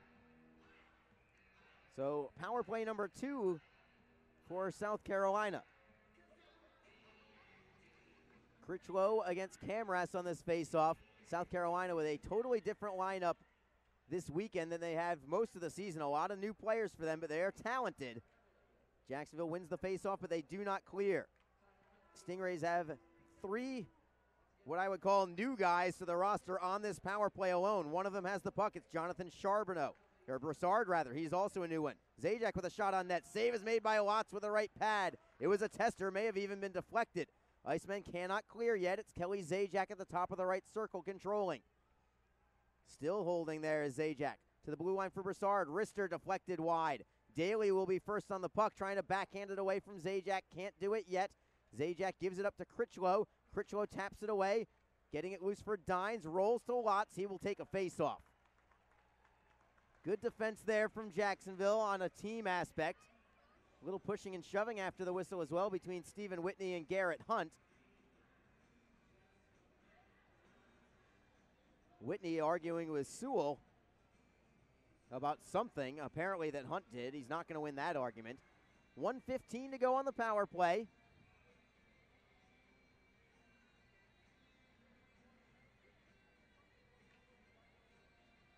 Ustaski now penalty killing for Jacksonville along with Josh Erickson. Erickson the only goal of this game so far. Stingrays win the faceoff. Zajac still on the ice. Same power play unit is on for South Carolina. Zajac plays it off the end boards. Charbonneau picks it up there for the Stingrays. Around the wall for Zajac again. Ustaski tries to take him off the puck. Deflected away by South Carolina. Cleared at the line by Ustaski and then cleared off the glass and out by Kyle Bigos. Ustaski showing some good speed for his size. Bearing down behind the South Carolina net. Nearly got the puck loose. Surprising speed there from Matt Ustaski as the Stingrays now get it into Jacksonville territory. Bigos against Zajac. Zajac got drilled into the glass by Bigos. Stingrays keep the puck, however. It's Mitchell for the Stingrays. Right wing face-off circle. 30 seconds to go on the power play. Mitchell's wrister goes wide. Stingrays keep it in, but Hughes now gives it up for Clark. It is deflected out of the zone by Ustaski. And a line change here for Jacksonville, at least for one of them. Cody Fowley gets to the ice. Everett Clark stays on. 13 seconds to go on this power play for South Carolina. It's Hughes through the neutral zone, then over the blue line on the left wing. Backhand centering pass knocked away and cleared out by Clark. Fowley gives chase. He's ridden off the puck, I suppose legally, by Olsen as teams return to full strength. But a very good penalty kill there from Jacksonville. They've been playing a strong game defensively tonight. And now they get the steal in the neutral zone. 3-on-2 for Jacksonville. It is McIntyre looking for the trailer and Erickson. Erickson with a shot. It is blocked. Loose in the slot. McIntyre cannot get the backhander away. Eberle got a backhander that went over the bar. Still in play. Dines plays it around the boards for McIntyre. To the blue line for Daly. Daly wrists it towards goal. It is blocked. Loose in the slot. Erickson turnaround shot. Left skate save made by Milner. Held in by Eberle, but the Stingrays get it back from there. Wing-to-wing pass as Martinelli gets drilled into the glass by Erickson. South Carolina clears it behind the Jacksonville net. The Icemen nearly made it a 2-0 score there. Approaching the midway point of this hockey game. As of right now, 10 minutes exactly here in the second period. Jacksonville clears into the zone. Stingrays clear it right back out, only to have Collier knock it behind the Stingray goal again. Milner plays it for Joey Leach. Long outlet pass off the boards. Collier is there to block it. Well positioned there for Brendan Collier.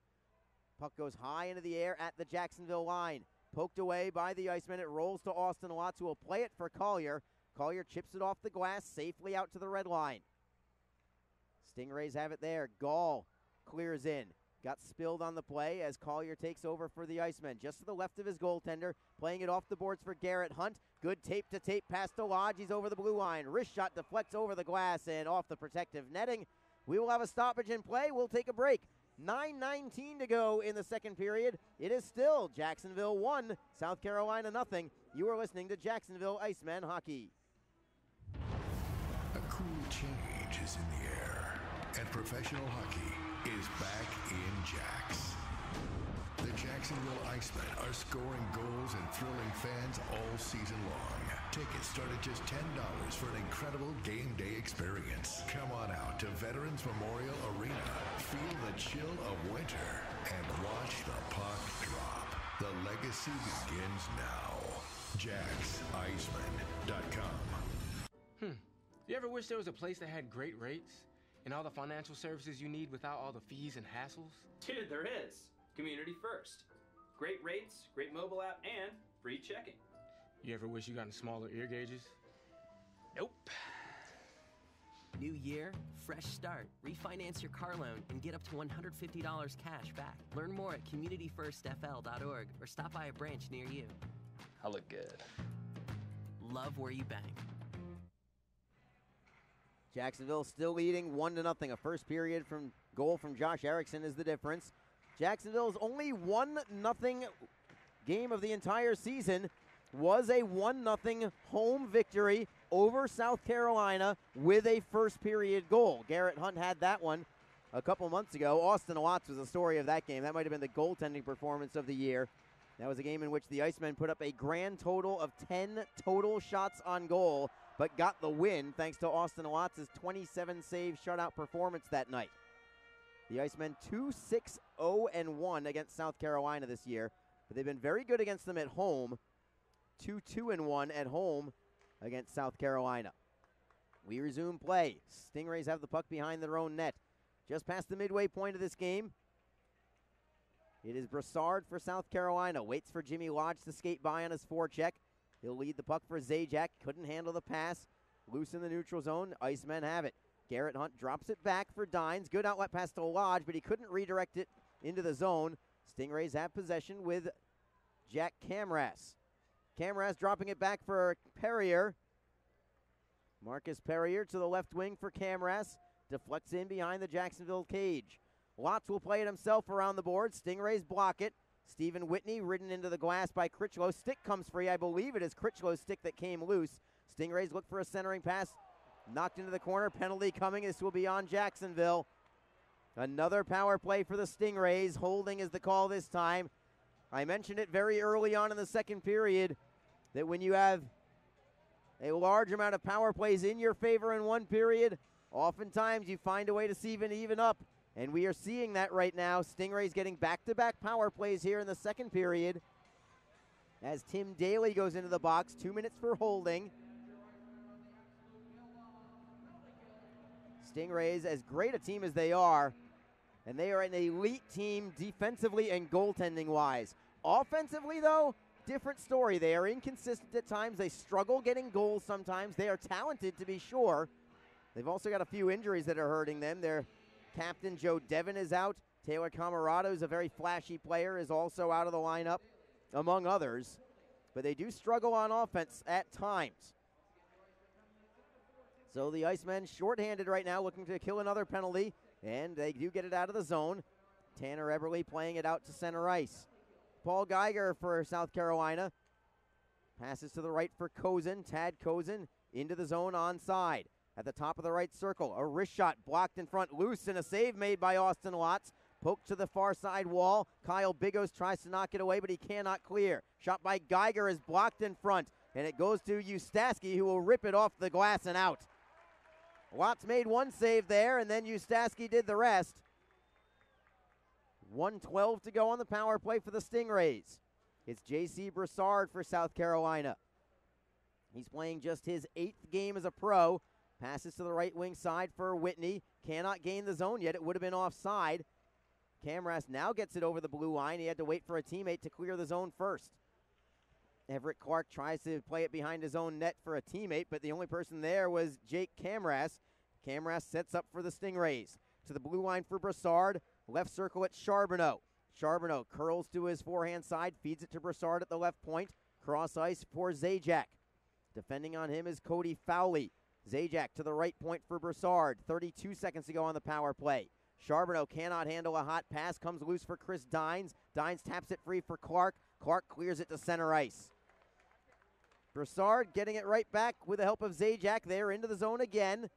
Still a little time left on this power play as Whitney moves into the slot. Wrist shot and a glove save by Austin Watts. Made it look easy. It was anything but. And it stays 1-0 Jacksonville with 13 seconds to go on this power play for South Carolina.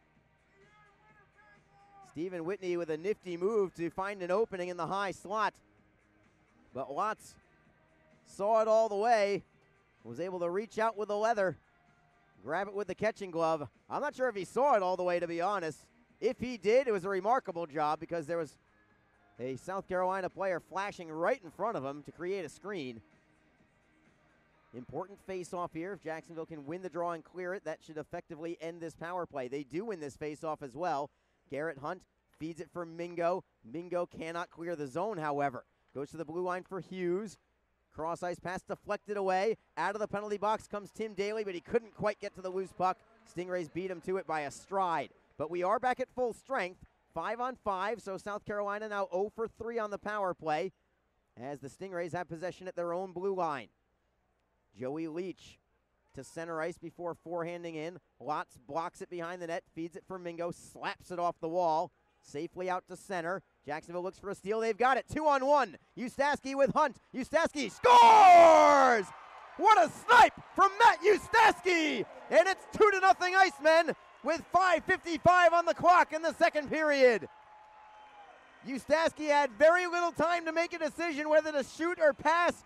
He went top shelf far post. It went right off the elbow of the crossbar and post, it looked like from here, and finds the back of the net for a 2-0 Jacksonville lead. An upper 90 shot from Matt Eustaski. No chance for Parker Milner. And Jacksonville takes the 2-0 lead at the 14:05 mark of the second period. What a shot from Matt Eustaski for his 5th goal of the season in just 11 games.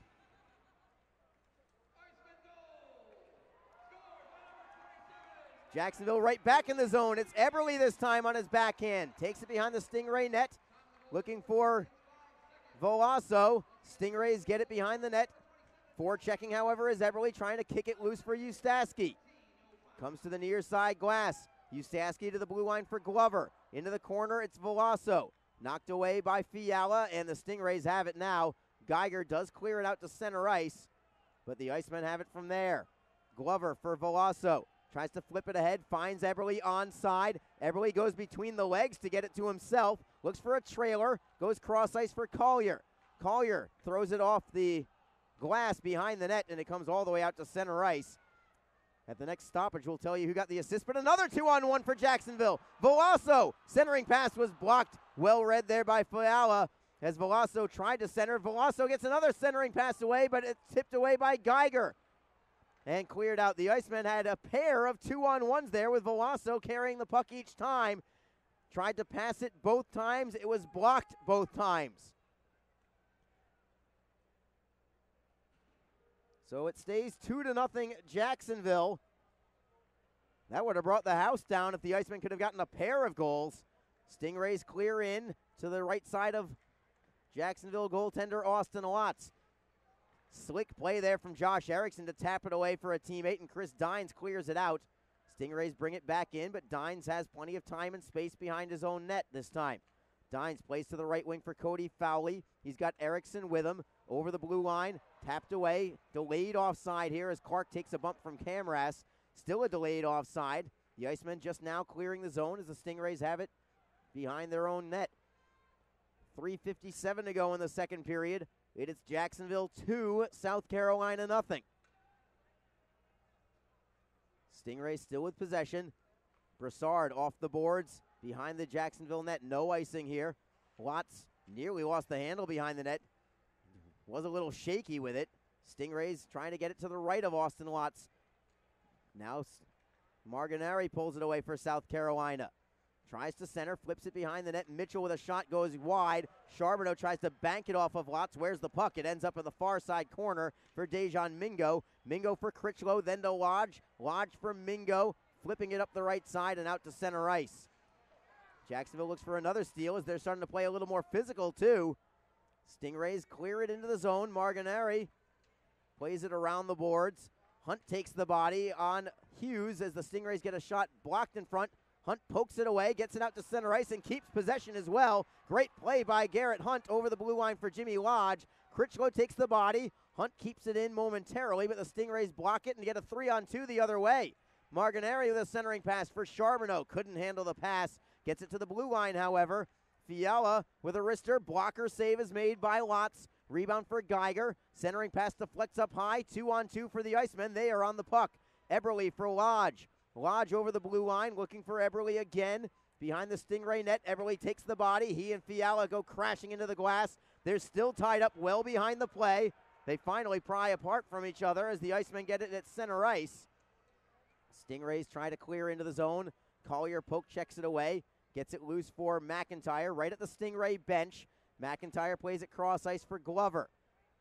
Kyle Glover wrists it around the wall. McIntyre moves into forecheck. Nobody touched it. It goes around the boards and all the way back to the Jacksonville line. Glover again will wrist it high off the glass and around the boards. Erickson first on the puck for Ustaski and then for McIntyre to the right of Parker Milner. McIntyre and Gall do battle along the glass. Fiala takes the body on Erickson and throws him down. No call there. Fanster want one. They threw him right down on the ice. Erickson fell on the puck.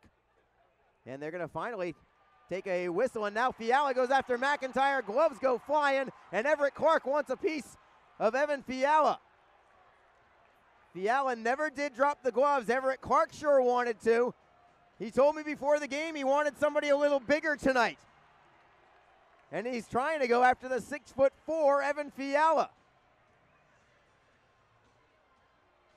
So we'll see what we have for penalty or penalties here. It may only be Clark because he's the only one who dropped his gloves. Not sure about that yet, but it is a possibility. Crowd sure loves it either way. And it looks like we will have a penalty against Evan Fiala as well. The penalty box door is open anyway. Fiala's a little reticent to go into the box. In fact, he's not going into the box. Perhaps to the locker room. There's only 1:40 to go in the second period. That's a possibility.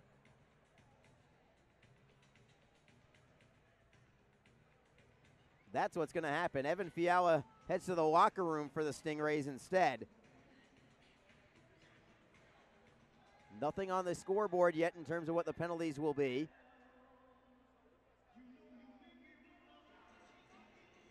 Going back to the Iceman goal from Matt Ustaski. They're going to call it an unassisted goal for Ustaski at 14:05 of the second period.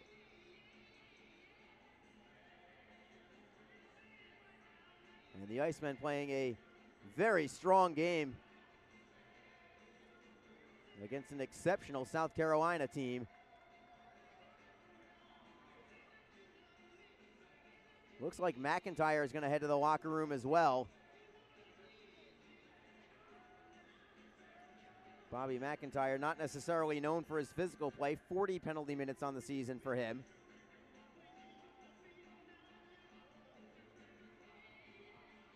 Two minutes are on the board for Jacksonville, so it could be the extra penalty here to Everett Clark.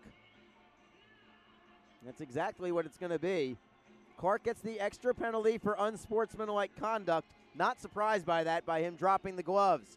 So just as I half predicted anyway, heavy power plays for Jacksonville in the first period, heavy power plays for South Carolina in the second period. This is their third opportunity of the period. Jacksonville has not had a power play this period, but it's the Icemen who have the only goal of this stanza.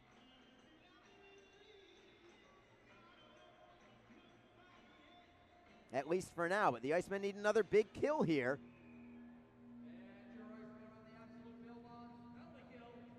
I wonder if the Icemen have done some extra work against this South Carolina power play. They saw some things on tape last night that I am guessing they attempted to correct. Some things that South Carolina was able to do on their power play last night don't seem to be happening tonight. Passing lanes and such like that, at least right now. Stingrays do win this face-off. 1:32 to go in the second period. Jacksonville gets a steal, but they do not clear. Whitney gets it to the blue line for J.C. Broussard. Broussard for Whitney again, top of the right circle. Playing it for Zajac, and Whitney gets it right back. Stephen Whitney leaves it for Zajac, and then it's Broussard at center point for Charbonneau. Across ice for Zajac. Couldn't pull the trigger on the one-timer. Chris Dines pokes it loose and gets it for Daly behind the net. He will turn and fire at the length of the ice. Line change here for Jacksonville. Penalty killers are now Tanner Eberle and Matt Ustaski. Ustaski has the only goal of this period, an unassisted goal, giving the Icemen some insurance. Final minute of play in period number 2 now, as the puck is behind the Jacksonville net. 2-on-2 battle along the glass. Bigos takes it away, and he'll skate with it. 3-on-2 if they want it for Jacksonville, shorthanded. Mingo with Ustaski. Bigos trails. Ustaski cross ice for Bigos. Puts it wide on the shot from 30 feet away. Had a good opportunity and a penalty coming here as well. And I think this one might be on the Stingrays this time. With 31 seconds to go in the period, it's going to be Stephen Whitney, I think, heading to the box this time for South Carolina. So there goes the power play for South Carolina as Whitney heads to the sin bin. Slashing is the call. And we'll be 4-on-4 going into the locker room, just as we were at the end of the first period as well. 4-on-4 for the next 51 seconds of gameplay. That'll carry over into the third period. After that, the Icemen will have an abbreviated power play of their own. Faceoff is also in the Stingray zone, right side of Parker Milner. It's Veloso against Marganari. Veloso waved out, so Lodge is now going to have to take it for the Icemen. Tim Daly and Chris Dines are the point men. Stingrays win the faceoff. He goes to Leach behind his own net. He'll spin away from Jimmy Lodge, back behind the net, and he'll try the left wing side. Down to 20 seconds to go in the period. Leach for Marganari over the blue line. Wrist shot on net and a save by Austin Watts. No rebound. That is only shot number 12 of the game so far for South Carolina. So Austin Watts has done his part. He's made some great saves tonight, to be sure, but credit the defense just as much, if not more, for this performance tonight. A very complete hockey game for the Icemen thus far. Face-off is to the left of Lotz. 13.3 seconds to go in the period. Puck is down. It goes behind the Jacksonville net. Tim Daly tries to kick it away from Leach. Leach gets it behind the net from Mitchell. Mitchell looks for the wraparound. Marganari tries to get a shot towards goal. It goes behind the net. 2 seconds left. 1 second and time will expire. So the Icemen extend their lead to 2-0. They had a first period goal from Josh Erickson, his 8th of the year, from Everett Clark and Cody Fowley. That was at exactly the 10-minute mark of the first period. In the second period, it's Matt Ustaski making it a 2-0 advantage for Jacksonville. Unassisted goal for the University of Wisconsin product. His 5th goal of the season in just 11 games as a pro. What a find Matt Ustaski has been. That goal at the 14:05 mark of period number 2. Shots on goal in that period. South Carolina had the advantage in that frame. 8 shots for the Stingrays to only 4 for Jacksonville. Total shots on goal through 2 periods. The Icemen with 16, and the Stingrays, as I just said a moment ago, only 12 shots on goal through 40 minutes of play. We will take another break and return in a few minutes. Stick around. It's 2-0 Icemen after 2 periods. You are listening to Jacksonville Icemen Hockey. Important questions about cancer don't just come to mind between 9 a.m. and 5 p.m. That's why, if you have questions, the American Cancer Society is here to help answer them 24 hours a day, 7 days a week at 1-800-227-2345 or at cancer.org. You'll find the most reliable, up-to-date cancer information available. Call 1-800-227-2345 or visit cancer.org to learn how your American Cancer Society can help you or someone you love. You ever wish there was a place that had great rates and all the financial services you need without all the fees and hassles? Dude, there is. Community First. Great rates, great mobile app, and free checking. You ever wish you got smaller ear gauges? Nope. New year, fresh start. Refinance your car loan and get up to $150 cash back. Learn more at communityfirstfl.org or stop by a branch near you. I look good. Love where you bang. A cool change is in the air, and professional hockey is back in Jax. The Jacksonville Icemen are scoring goals and thrilling fans all season long. Tickets start at just $10 for an incredible game day experience. Come on out to Veterans Memorial Arena. Feel the chill of winter and watch the puck drop. The legacy begins now. JacksIcemen.com. Tonight's game is brought to you by the ECHL, celebrating its 30th season of affordable family entertainment. The ECHL would like to thank the following league sponsors: AMI Graphics, official signage provider; BFL Canada; and Sutton's Special Risk, sponsor of the 2018 ECHL Hall of Fame induction ceremony. The Migray Group, your source for game-worn jerseys. CCM Hockey, official on-ice equipment provider. Ephesus Lighting, the preferred lighting partner of the ECHL. Geico, official auto insurance of the ECHL. Sherwood Hockey, official puck provider. Sports Tape, official sports tape provider. Warrior, official performance sportswear provider. SweatX, the official laundry detergent and odor eliminator of the ECHL. And the Fairley Group, official commercial insurance provider of the ECHL. Catch all the live league action by logging on to ECHL.tv. And be sure to download the ECHL mobile app for Android and Apple handheld devices. If you feel that passion is just a start, if you think practice is never over, if you believe speed limits are just for highways, and Saturday mornings aren't made for cartoons. If you try, fail, learn, laugh, repeat, compete, respect, and unite, then you belong on our team. Join now at team.ccmhockey.com. NHL players have amazing talent, and some of the very best developed right here in the ECHL. Beagles in, he scores! Now, follow all your favorite ECHL alumni every night on NHL Network's primetime hockey show, NHL Tonight. Both teams recognize how big this matchup is. Fire save by Dubin. Rebound! Goosebump stuff. NHL Tonight, every night 6 Eastern on NHL Network.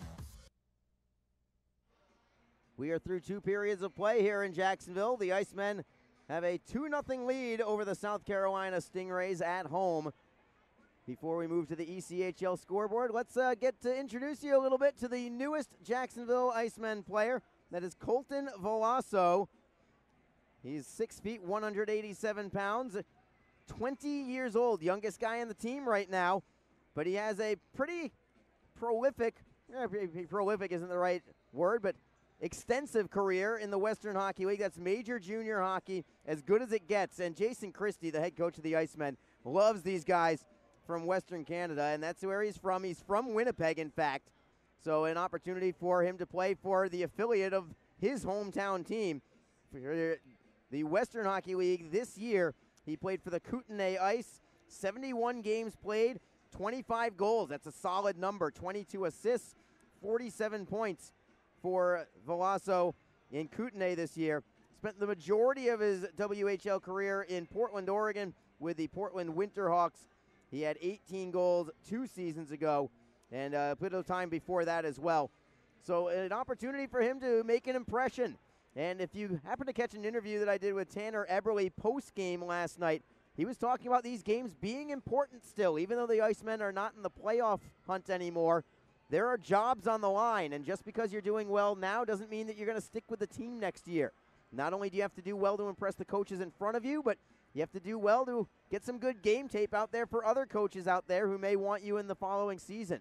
No guarantee for jobs, and especially for young guys like Matt Ustaski, who has a goal tonight, Jack Glover, who just started his pro career after 4 years at the University of Minnesota. These are opportunities for them to make an impression and make a career out of professional hockey right out of school or junior hockey or whatever the case may be. So there is a look at Colton Veloso for the Jacksonville Icemen. Hopefully he has a very prolific career right here in Jacksonville, at least to start. And, of course, we always want these guys to get called up to the American Hockey League, as so many Icemen players have done this year. We will take another break. We'll come back and then give you the ECHL scoreboard. Stick around for that. Icemen looking good right now after 2 periods of play. It is 2-0 Jacksonville. You are listening to Jacksonville Icemen Hockey. NHL players have amazing talent, and some of the very best developed right here in the ECHL. Beagles in, he scores! Now, follow all your favorite ECHL alumni every night on NHL Network's primetime hockey show, NHL Tonight. Both teams recognize how big this matchup is. Fire save by Dubin. Rebound! Goosebump stuff. NHL Tonight, every night 6 Eastern on NHL Network. Tonight's game is brought to you by the ECHL, celebrating its 30th season of affordable family entertainment. The ECHL would like to thank the following league sponsors: AMI Graphics, official signage provider; BFL Canada; and Sutton Special Risk, sponsor of the 2018 ECHL Hall of Fame induction ceremony; the Migray Group, your source for game-worn jerseys; CCM Hockey, official on-ice equipment provider; Ephesus Lighting, the preferred lighting partner of the ECHL. Geico, official auto insurance of the ECHL. Sherwood Hockey, official puck provider. Sports Tape, official sports tape provider. Warrior, official performance sportswear provider. SweatX, the official laundry detergent and odor eliminator of the ECHL. And the Fairley Group, official commercial insurance provider of the ECHL. Catch all the live league action by logging on to ECHL.tv. And be sure to download the ECHL mobile app for Android and Apple handheld devices. You ever wish there was a place that had great rates and all the financial services you need without all the fees and hassles? Dude, there is. Community First. Great rates, great mobile app, and free checking. You ever wish you got smaller ear gauges? Nope. New year, fresh start. Refinance your car loan and get up to $150 cash back. Learn more at communityfirstfl.org or stop by a branch near you. I look good. Love where you bank. A cool change is in the air, and professional hockey is back in Jax. The Jacksonville Icemen are scoring goals and thrilling fans all season long. Tickets start at just $10 for an incredible game day experience. Come on out to Veterans Memorial Arena. Feel the chill of winter and watch the puck drop. The legacy begins now. JacksIcemen.com. Important questions about cancer don't just come to mind between 9 a.m. and 5 p.m. That's why, if you have questions, the American Cancer Society is here to help answer them 24 hours a day, 7 days a week at 1-800-227-2345 or at cancer.org. You'll find the most reliable, up-to-date cancer information available. Call 1-800-227-2345 or visit cancer.org to learn how your American Cancer Society can help you or someone you love. If you feel that passion is just a start, if you think practice is never over, if you believe speed limits are just for highways, and Saturday mornings aren't made for cartoons, if you try, fail, learn, laugh, repeat, compete, respect, and unite, then you belong on our team. Join now at team.ccmhockey.com. The Icemen on top 2-0 after 2 periods of play. Josh Erickson scoring in the first period, his 8th of the year. Matt Ustaski scoring in the second period, his 5th of the season. To the ECHL scoreboard we go. All eyes for the Icemen on Norfolk, Virginia, where the Admirals are hosting the Kalamazoo Wings. These two teams, Norfolk and Jacksonville, tied for 5th place in the South Division standings. The Icemen, of course, even though they can't reach the playoffs anymore, they certainly want to stay in 5th place in the South Division. Jacksonville leading here. Norfolk is also leading, hosting the Kalamazoo Wings. 8 minutes to go in that game. It is Norfolk 2, Kalamazoo 1, and we will keep an eye on that one, and as soon as we have a final score from that game, we will give it to you. Other games from the South Division, the Greenville Swamp Rabbits, who the Icemen are also looking to stay ahead of in the standings. Jacksonville has a 3-point cushion on Greenville right now, and the Swamp Rabbits are trailing at Orlando. It's a 3-0 Solar Bears lead, just 7 minutes left in that game. Looks like Greenville is going to fall in that one again, so the Icemen have an opportunity to increase their lead over Greenville to 5 points in the standings. The other game tonight in the South Division is in Florida, the Everblades hosting the Atlanta Gladiators. It is 3-1 Florida on top. Florida still the league leader in points with 102. They are 9 minutes away from making it 104. If Florida wins their game tonight, and if the Icemen hold on to this lead as well, it would put the Everblades 7 points up on South Carolina with only 4 games to go for each team. It would make the magic number for Florida only 2 points to clinch first place in the South Division. So the Everblades really want the Icemen to win tonight. The Icemen don't really care about that. They just want to win for themselves, but in the process, they might really do a favor for the Everblades in the standings. Elsewhere along the scoreboard, the Adirondack Thunder have beaten the Reading Royals. 6-2 is the score there. The Manchester Monarchs, meanwhile, are losing in Wheeling 4-1 with 9 minutes to go in that game. If Manchester does lose that game, it would mean that Adirondack is just 1 point behind first place. The Monarchs in first place in the North Division with 86 points. The Thunder, with their victory, now at 85 points in second place in the North Division. Other scores around the league we'll give you to you in just a moment. Just had a little bit of a glitch with the scoreboard here, so we'll give them to you right now. Elsewhere around the league, it is the Indy Fuel 5-0 over the Fort Wayne Comets. Indy really making a push to get into the playoffs. They are 3 points out of a playoff spot right now behind Kalamazoo. Indy, however, looking to move within one of Kalamazoo. Kalamazoo is currently trailing right now. So whereas Jacksonville wants Norfolk to lose, Indy wants Norfolk to win.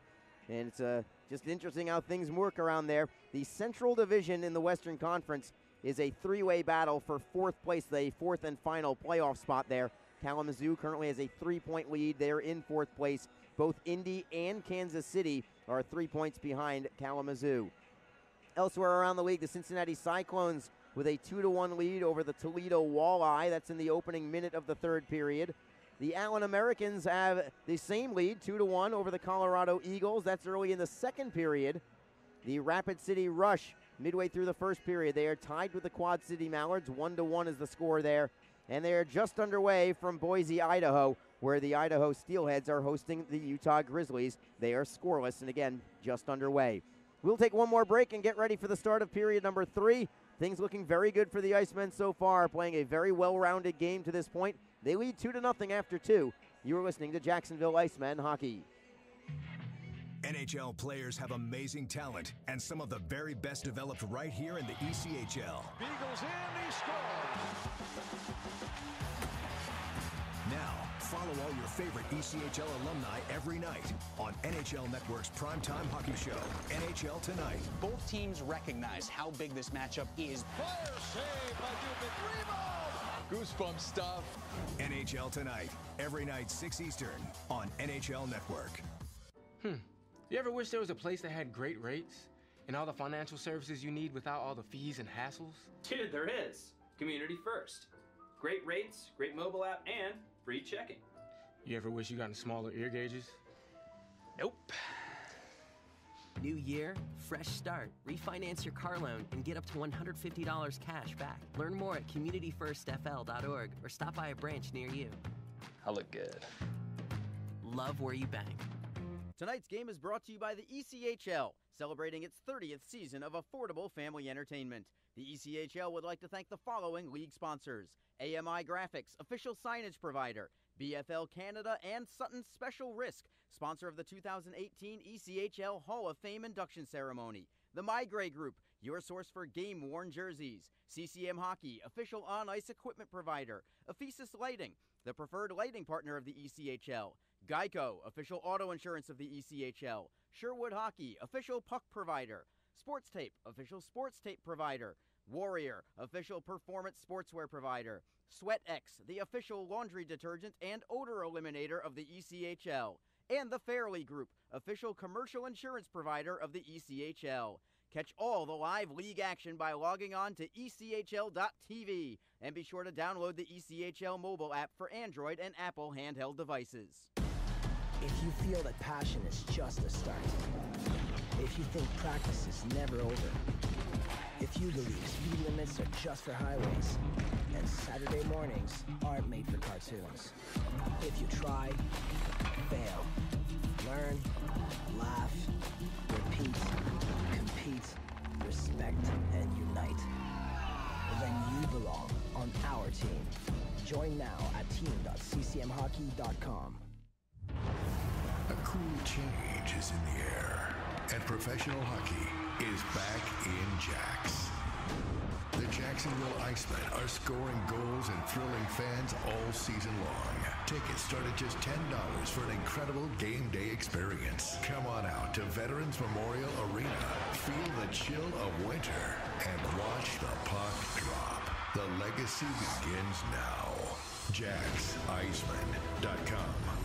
Important questions about cancer don't just come to mind between 9 a.m. and 5 p.m. That's why, if you have questions, the American Cancer Society is here to help answer them 24 hours a day, 7 days a week at 1-800-227-2345 or at cancer.org. You'll find the most reliable, up-to-date cancer information available. Call 1-800-227-2345 or visit cancer.org to learn how your American Cancer Society can help you or someone you love.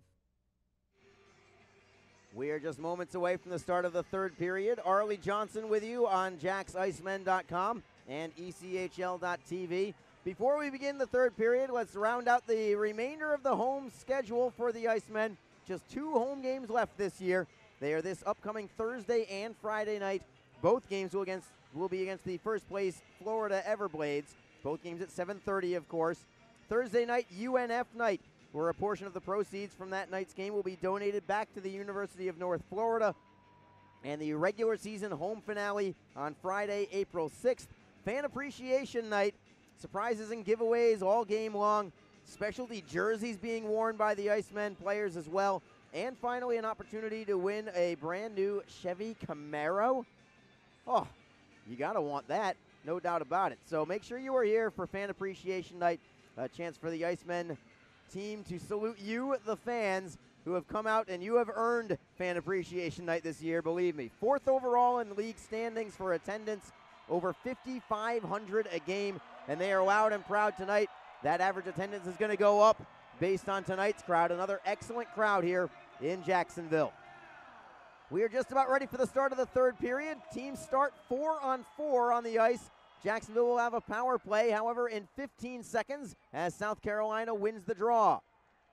They have it in their own zone, a collision between Veloso and Leach as South Carolina maintains control of the puck.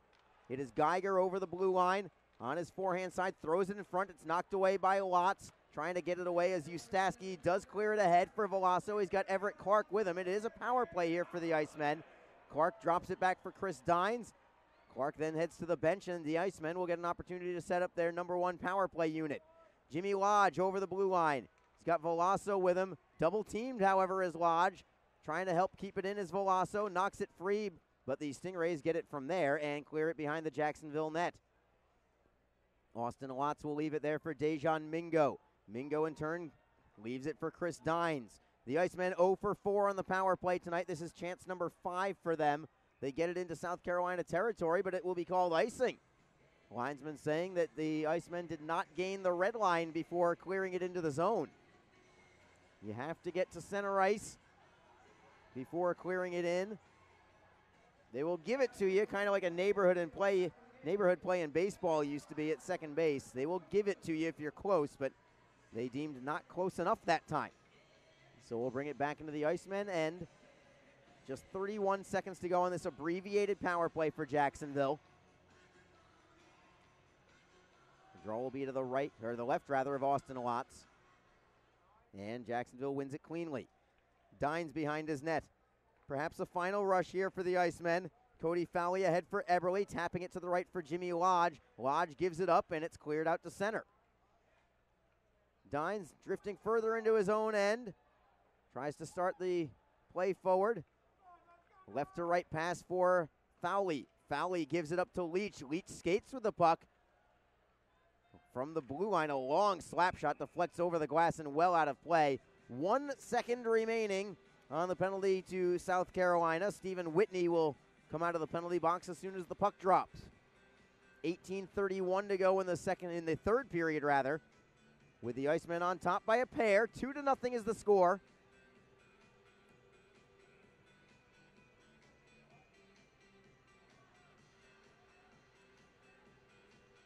Cam Critchlow against Marganari on the faceoff. Stingrays win the draw, but they have to go back to center ice to get it. Teams are at full strength here as the Stingrays wrist it around the glass behind the net of Austin Lotz. Battle for the puck along the wall. Collier knocks it free, looking for Garrett Hunt. Hunt knocks it free for McIntyre, trying to go all around Perrier, gets to the forehand side. Milner makes the save. It's underneath him. Is it loose?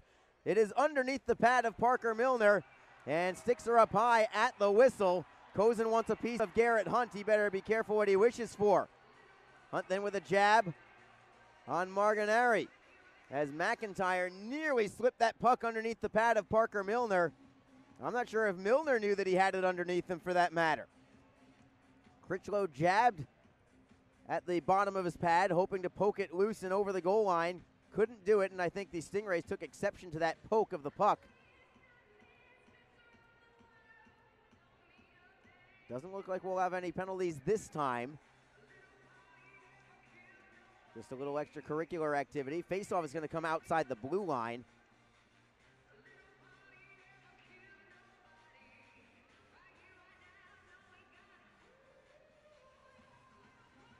And a full line change for the Icemen. Clark, Erickson, and Fowley come on for the forwards. Garrett Hunt chirping away at a Stingray player from the bench. Clark against Marganari on the draw. Jacksonville playing a strong all-around game tonight, but some work left to be done. Mingo tried to clear in, but it ends up going into the South Carolina bench instead.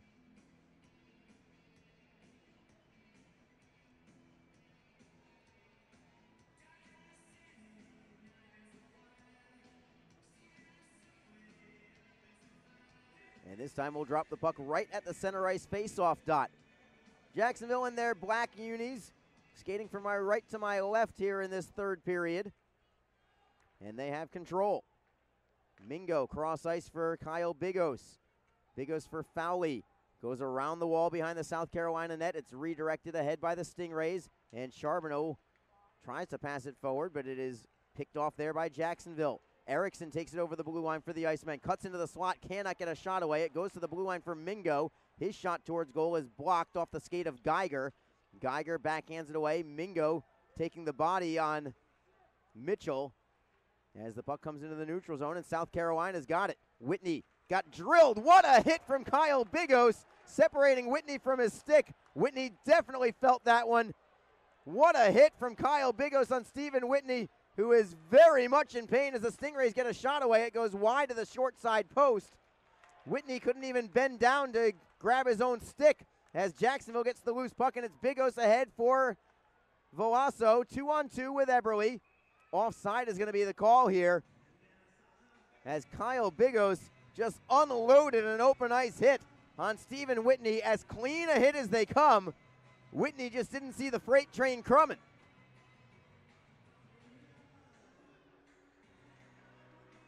And while that may not impact Jacksonville, and it's nothing more than a huge hit that the crowd loves, for South Carolina, that could have major implications if Stephen Whitney is not doing well. He is their leading scorer with 54 points going into the playoffs.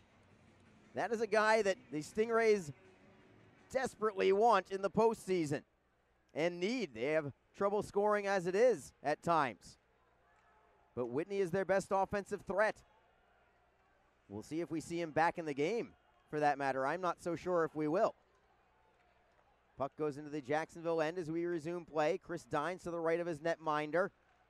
Long outlet pass finds Veloso over the blue line, tries to step around Leach. Leach takes him down to the ice and then takes the puck as well. Well defended there by the Stingrays. You would expect nothing more from them. Into the zone is Tad Kozin for the South Carolina Stingrays. It goes off the end boards and comes back to Austin Lotz. He will cover it up. We've got sticks up high. Matt Ustaski getting a piece of somebody. Chris Dines wants to try and separate people. Patrick Gall then throws Ustaski down with the linesman right in the middle of the two of them. Logan Belgraf, I believe, got taken down in the process of that. And Liam Sewell has had his work cut out for him tonight. The referee for tonight officiated a pretty good game for the most part, I would say. Best thing he's done tonight is kept things in order. When it could have gotten out of hand, he has found a way to make sure that it has not completely gotten out of hand. Face-off will be to the right of Austin Watts. No penalties here.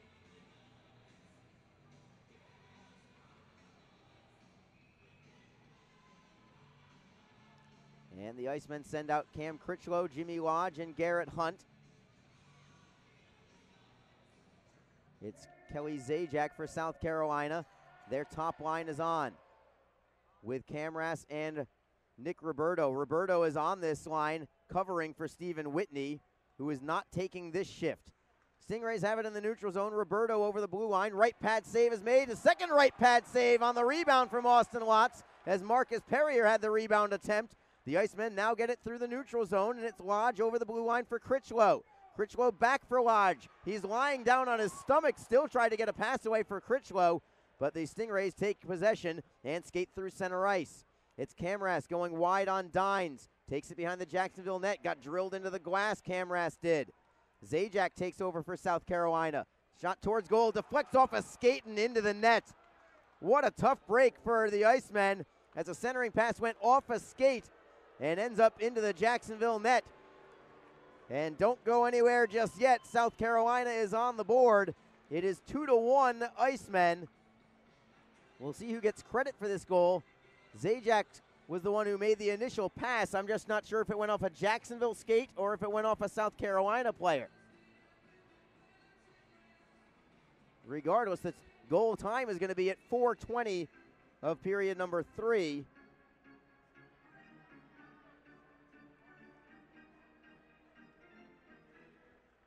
For now, they're going to give it to Zajac, saying that it did go off a Jacksonville player in front. So the Stingrays are on the board. And the Icemen now have to preserve this 1-goal lead in the third period. Jacksonville flips it out into the South Carolina zone. Geiger beats Fowley to it and plays it to the neutral zone. The Icemen in control there. Mingo for Clark. Clark gains center ice, tried to clear in, but it goes over the South Carolina bench and into the crowd. Souvenir for somebody there. So Zajac gets the goal. Camras will get the only assist. And for Kelly Zajac, that is goal number 21 on the season. Leads the team with those 21 goals. Faceoff will be at center ice. 15 minutes, 15 seconds to go in the third period.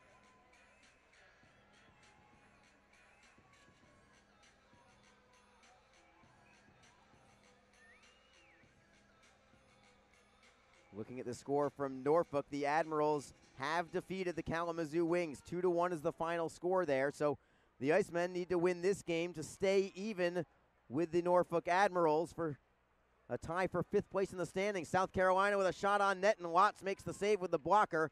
Rebound not out yet, but the Icemen get it right back at the blue line and then out of the zone. Eberle going 1-on-2.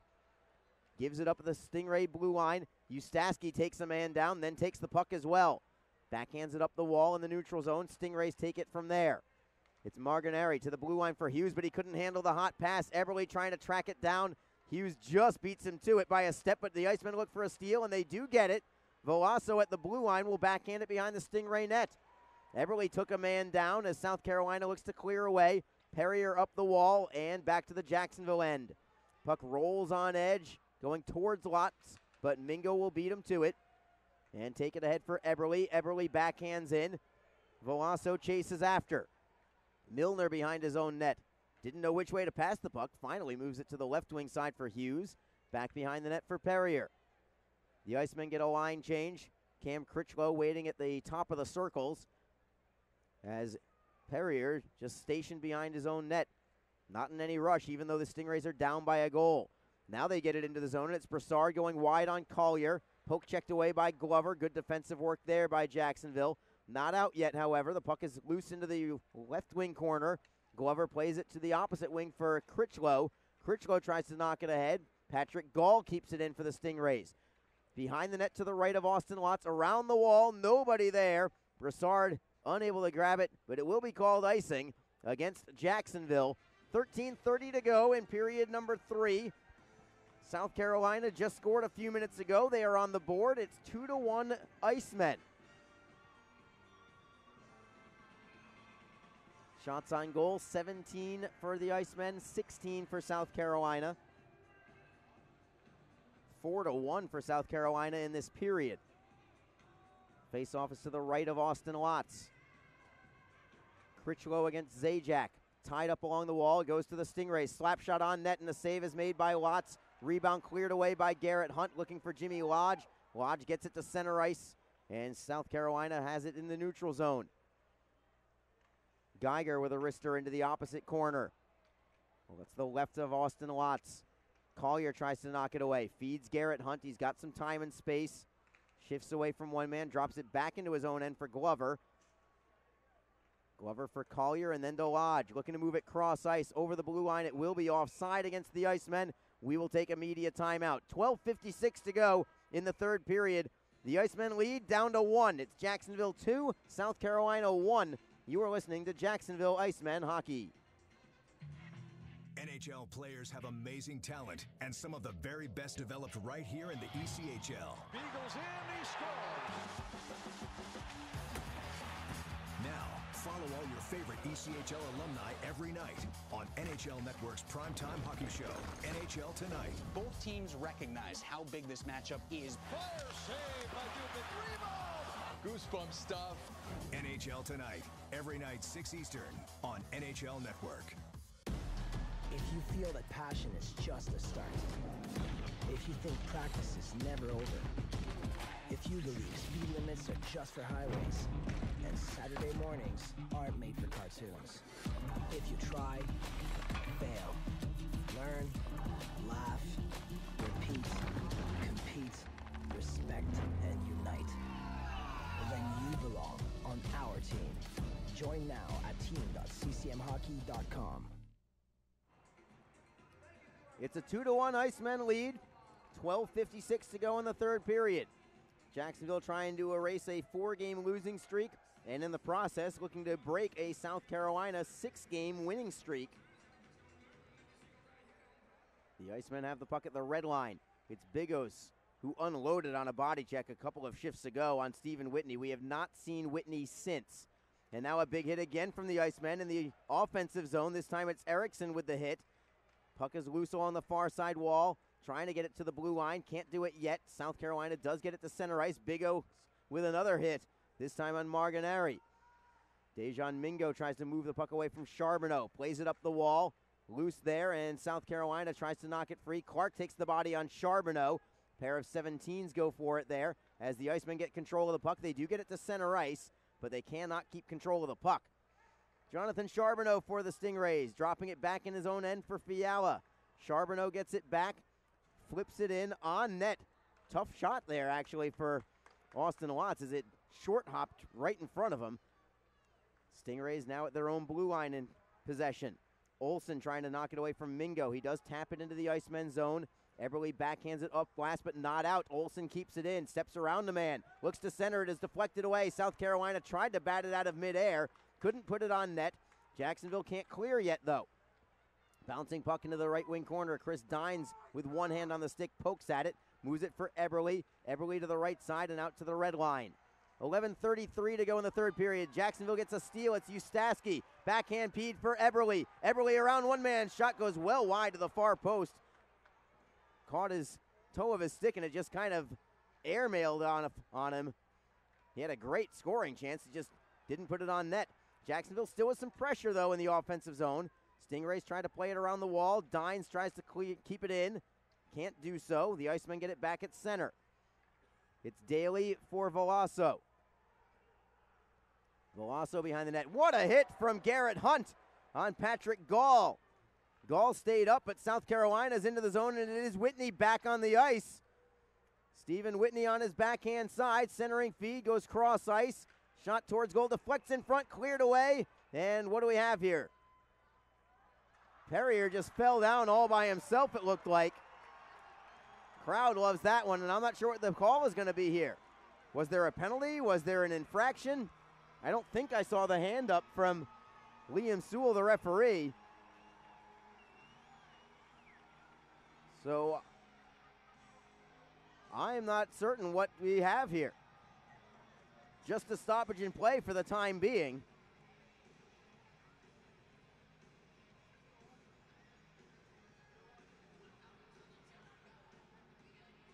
Garrett Hunt's talking to Liam Sewell. They're getting ready for a face-off outside the blue line. Goaltender interference, perhaps? Not a penalty, but just an infraction. It's about the only thing I can think of. There was some traffic in front of Austin Lotz. The Icemen will take it. Face-off outside the blue line is just fine by them. We have a premature drop of the puck on this draw, so we'll do it again. Other scores around the South Division. The Florida Everblades have defeated the Atlanta Gladiators. 4-2 is the final there. And the Orlando Solar Bears shut out the Greenville Swamp Rabbits 5-0 tonight. Jacksonville wins this face-off in the neutral zone. Goes off the glass to the South Carolina line. J.C. Broussard with it for the Stingrays. Up the right side for Whitney.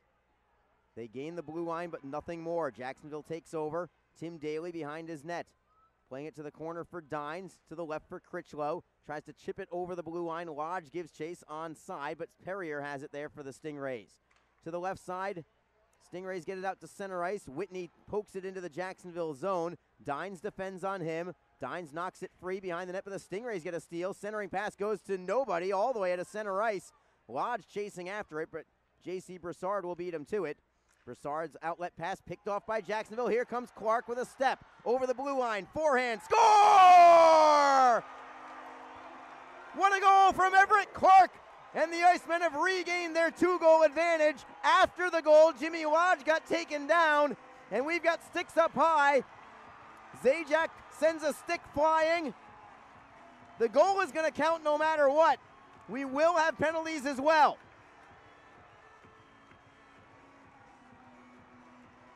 And Josh Erickson really wants a piece of somebody. I believe it is Mitchell. It might be anybody. Clark and Broussard tap each other's shin pads. No matter what happens here, we do know that it's an Everett Clark goal at the exact same mark as it was in the first period. The exact halfway point of the third period, the Icemen score, just as they scored at the exact halfway point of the first period. Everett Clark with 1 goal and 1 assist tonight, electrifying the crowd as he beats Parker Milner 5-hole, and it is 3-1 Icemen. For Clark, his 9th goal of the year, unassisted goal for Everett Clark. And we will have some penalties to come along with this goal.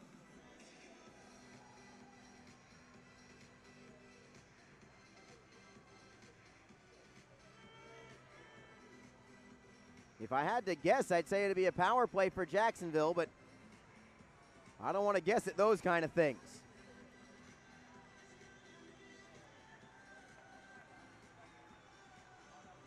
Liam Sewell talking with one of his linesmen, Logan Belgraf.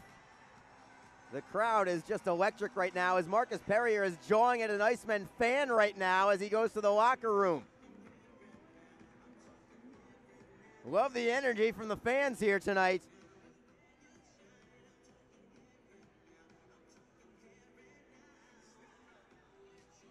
Josh Erickson is heading to the penalty box for Jacksonville.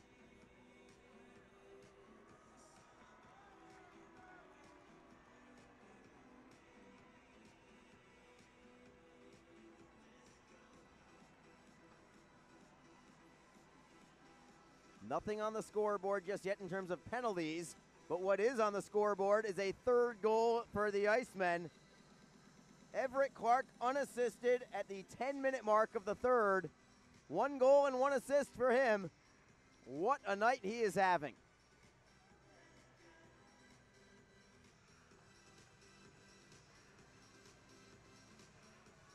Liam Sewell talking with the off-ice officials at the penalty box doors right now.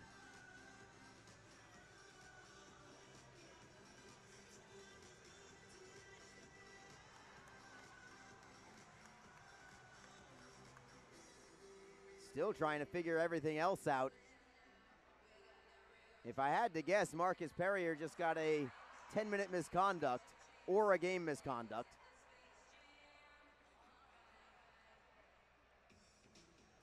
Liam Sewell now going to talk to Jacksonville head coach Jason Christie. Explain what he's got. My guess is he'll go talk to Ryan Warsofsky, the Stingray head coach, after that. 2 minutes are on the board for the Icemen right now. And now Sewell does go talk to Warsofsky. And 5 minutes go on the board for Perrier. So a major penalty to Marcus Perrier. A minor for Erickson. So if it stays as it looks on the Jumbotron right now, it's going to be 4-on-4 for the next 2 minutes, and then a 3-minute power play for the Icemen that will be uninterrupted regardless of whether they score or not.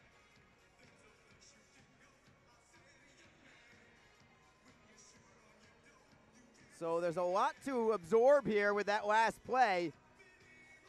But let's focus on the most important part of it. The Icemen have regained their 2-goal cushion on the goal from Everett Clark. His 9th of the year, unassisted goal for Clark. 2 of the 3 goals for Jacksonville tonight have been unassisted. And it looks like that's how it's going to stay. Both teams getting an opportunity to catch their breath a little bit. Here are the penalties. For Jacksonville, 2 minutes for slashing for Erickson. Marcus Perrier got a 5-minute major for spearing after the goal, plus a game misconduct for abuse of an official. So, potential suspension there for Perrier. That won't impact Jacksonville at all, but it may impact South Carolina. And we are ready for hockey again. Puck is down. We skate 4-on-4 for the next 2 minutes. Let's get your... Well, we'll get your goal call in a minute, but we are in the neutral zone. South Carolina tries to play it ahead for a 2-on-1. They couldn't connect on the pass. Daly picks it up for the Icemen. Trying to get around Zajac. Zajac steals it, keeps it in briefly. The Icemen get it right back, however. It's Chris Dines to the left of his netminder. Curls to the opposite post and then stays behind the net. Chris Dines is in no hurry right now with a 3-1 lead. South Carolina doesn't appear to be in a hurry to forecheck either. Dines still just standing there. Outlets it for Eberle. Eberle tries to move it away from Broussard. Gets it to the blue line and over the line. They're onside. Eberle with Ustaski. Ustaski with a shot. It went off the side of the net. Just missed to the short side post. Eberle keeping the puck in the zone. Trying to kick it onto his stick. He's 1-on-3 against the Stingrays there. And South Carolina eventually pries it loose. The Icemen will be on a 3-minute power play in 53 more seconds. It's 4-on-4 for now. J.C. Broussard shifts away from Clark. Pass is deflected away. Mingo got tripped up. No call that time from Sewell, but Mingo gets possession. Dropping it back and slipping away from Mitchell. 3-on-2 for the Icemen. Mingo right up the middle for Lodge. Wrist shot. Save is made by Milner. Just got enough with the blocker, and the rebound comes all the way to center ice. Jack Glover flattening the puck down, dropping it into his own end for Jimmy Lodge. Lodge curling up ice, feeds it to the left for Clark, who just scored on his last shift. Drop pass for Lodge. Lodge looks for a trailer, tries to move it to the blue line for Daly, but it goes over the line and back to center ice. Daly for Lodge, poked away. Daly gets it right back. He'll try and play it for Fowley over the blue line. Out of the penalty box skates Erickson. So it is a power play right now for Jacksonville for 3 minutes. It is a major power play at that. If they score, they will stay on the power play. Puck is deep in the Jacksonville end. Patrick Gall is trying to kill some time. He is shouldered into the glass by Daly. Collier gets the puck for the Icemen. Dropping it for Hunt, then back for Collier. Tim Daly takes it to the red line, then the blue. We are onside. Daly gives it up to Gall. South Carolina looks to clear, but it is deflected out of play. I think this faceoff is going to come outside the blue line. We will have the faceoff outside the blue line. That's exactly what it is. 7:31 to go in the third period. Jacksonville leads 3-1. They're also on a power play for another 2:32.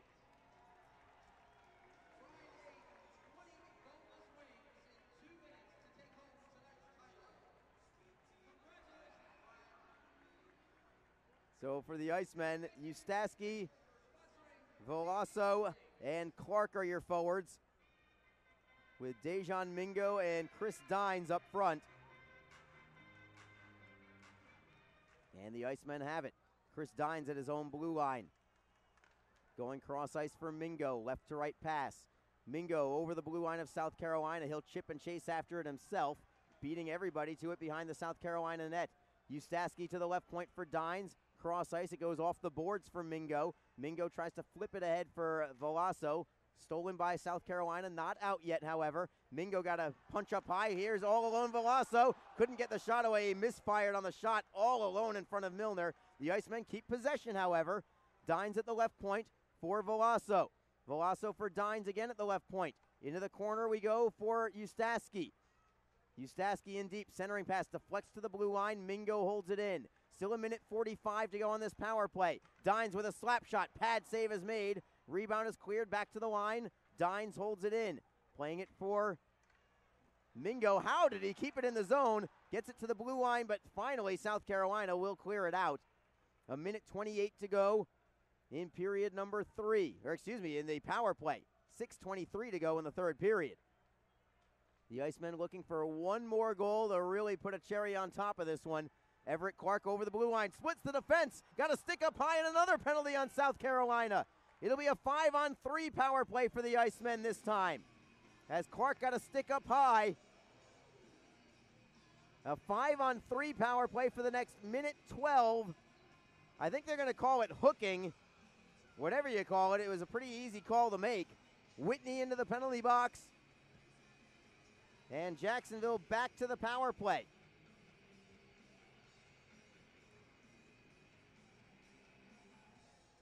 And even if the Icemen don't score here, if nothing else, it's 2 more minutes off the clock where South Carolina will have a very hard time scoring since they'll be down a man or 2 men. 5-on-3 for the Icemen. A chance to put a stranglehold on this game. South Carolina wins the draw, but they do not clear. Lodge at the blue line, holds it in for Mingo. Cross ice, it's Eberle. Forehand save is made by Milner. No rebound. He'll take the face-off to his right. Face-off's crucial in this situation. The Icemen want to set up shop with a 5-on-3.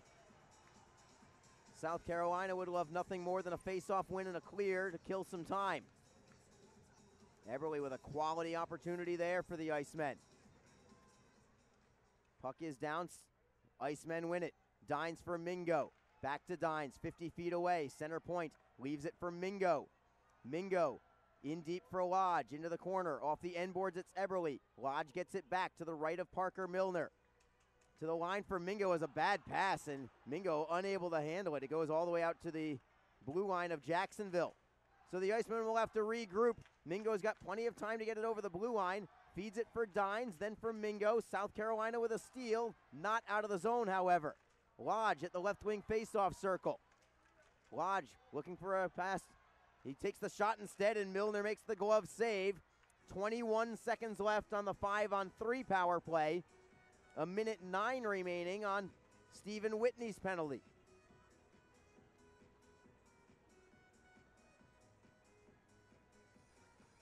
Line change for the Icemen. They'll send out Ustaski, Clark, and Veloso.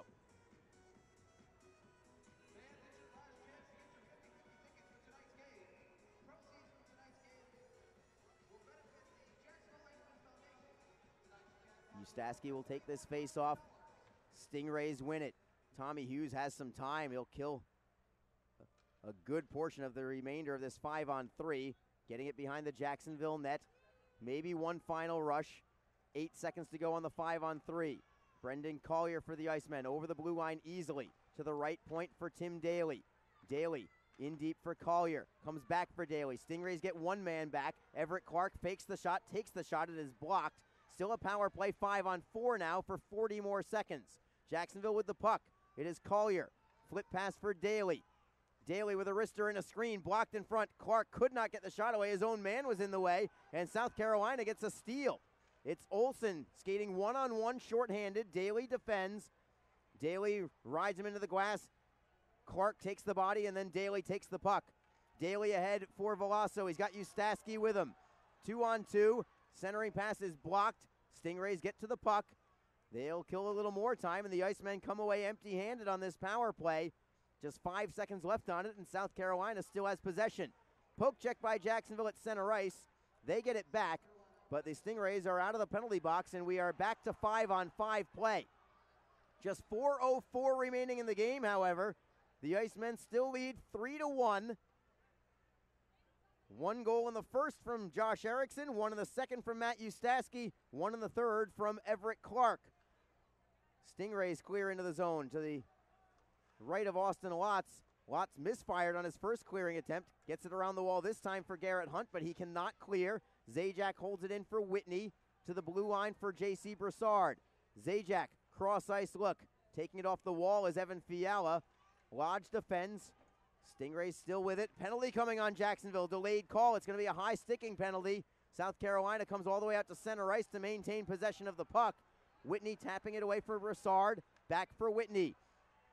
Parker Milner is out of his goaltender's crease for a sixth attacker as Jacksonville just now touches the puck. It will be a power play for South Carolina with 3:13 to go in the game. We will take a media timeout. The Icemen leading 3-1 in the closing minutes. You are listening to Jacksonville Icemen Hockey. A cool change is in the air, and professional hockey is back in Jax. The Jacksonville Icemen are scoring goals and thrilling fans all season long. Tickets start at just $10 for an incredible game day experience. Come on out to Veterans Memorial Arena. Feel the chill of winter and watch the puck drop. The legacy begins now. JacksIcemen.com.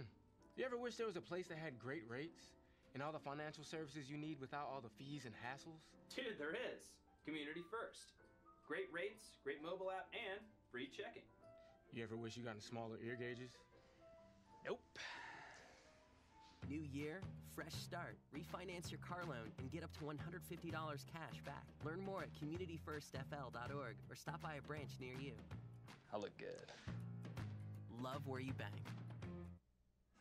The Icemen have a 3-1 lead with just 3:13 to go in this game.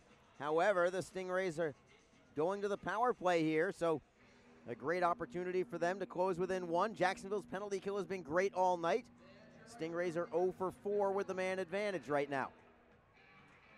For the moment, Parker Milner is in net for the Stingrays, but I wonder if he'll head to the bench if South Carolina wins this faceoff. If he does, it would create a 6-on-4 power play essentially. Scramble for the loose puck, but the Icemen get possession, and Garrett Hunt will fire it behind the Stingray net. So South Carolina will begin this power play deep in their own end. It is Broussard, stick handling through center ice. He'll slap it around the boards. Lott stays in his crease. Dines tries to clear it ahead for Critchlow. Held in at the blue line by Broussard. Garrett Hunt knocks it away, and he gets it to center ice, and then even further back behind the Stingray net. A minute and a half to go on this power play for South Carolina. They've been unable to get possession in the offensive zone thus far. Kelly Zajac forehands it in. Mingo gives chase for it. He's first on the puck, leaving it for Bigos around the wall. South Carolina keeps it in. There goes Milner for the net, or for the bench rather. So 6 skaters on for South Carolina. 6-on-4 on the ice. South Carolina looking for a shot on goal. Lotz makes the save. Rebound into the corner to his left. Mingo against Camras fighting for the puck. A minute to go on this power play. And South Carolina maintains possession. Broussard looking to give it up. He does give it up. Eberle gets away from him. He'll walk in and score. Empty net. Tanner Eberle puts the icing on top with a shorthanded empty net goal with 2 minutes on the clock. It is 4-1 Icemen. And Eberle with a little bit of a chirp for the Stingray bench as he skates on by.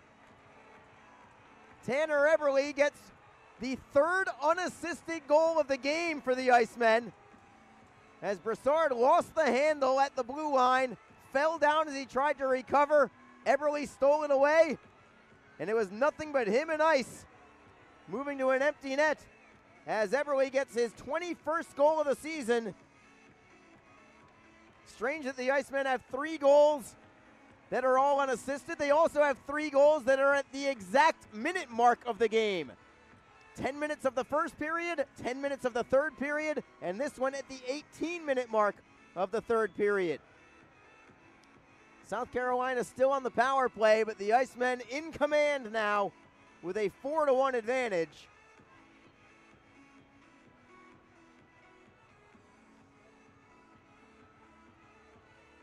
We have a delay before we drop the puck again. Eberle going to the locker room. I wonder if he got a misconduct, perhaps. Gave a couple of high fives on his way to the locker room. He did get a 10-minute misconduct. So, doesn't affect manpower on the ice. Still a 5-on-4 for South Carolina. I strongly doubt that Parker Milner will head to the bench anymore, with the Icemen now on top by 3. Stingrays do get it into the zone behind the net of Austin Watts. Cam Critchlow tries to knock it away. Tim Daly looking to pry the puck loose from Olsen. Olsen around the wall for Hughes. Hughes cross ice for Geiger. To the right circle, it's Kozin. Dines defends on him. Critchlow is there as well. Tad Kozin to the blue line for Geiger. Just 14 seconds to go on this power play. Just a minute 24 to go in the game. Watts makes a big save. Rebound goes wide on the second attempt. South Carolina keeps it in the zone. Geiger to Kozin at the right circle. He lost the handle. Chris Dines will turn and fire it out, and that will do it on the power play. 1:08 to go in the game. Team skating 5-on-5. Another penalty coming up here. It's on Jacksonville again. There's the touch from Tim Daly with exactly 1 minute to go in the game. So another power play here for the Stingrays, but a 3-goal lead for Jacksonville. Hooking will be the call against the Icemen this time.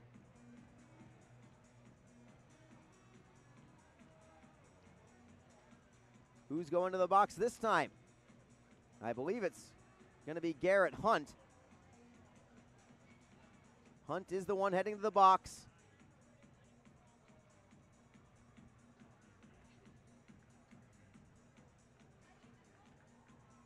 So 1 more minute left to kill a penalty and then celebrate the victory for the Icemen with a 4-1 lead over the South Carolina Stingrays. What a complete effort tonight from the Icemen.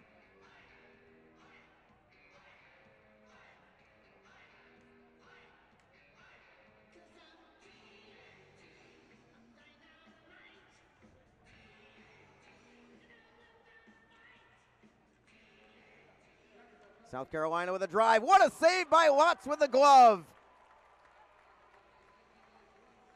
From long range, Austin Watts reaching out. He has shown a tremendous catching glove over the last couple of games here.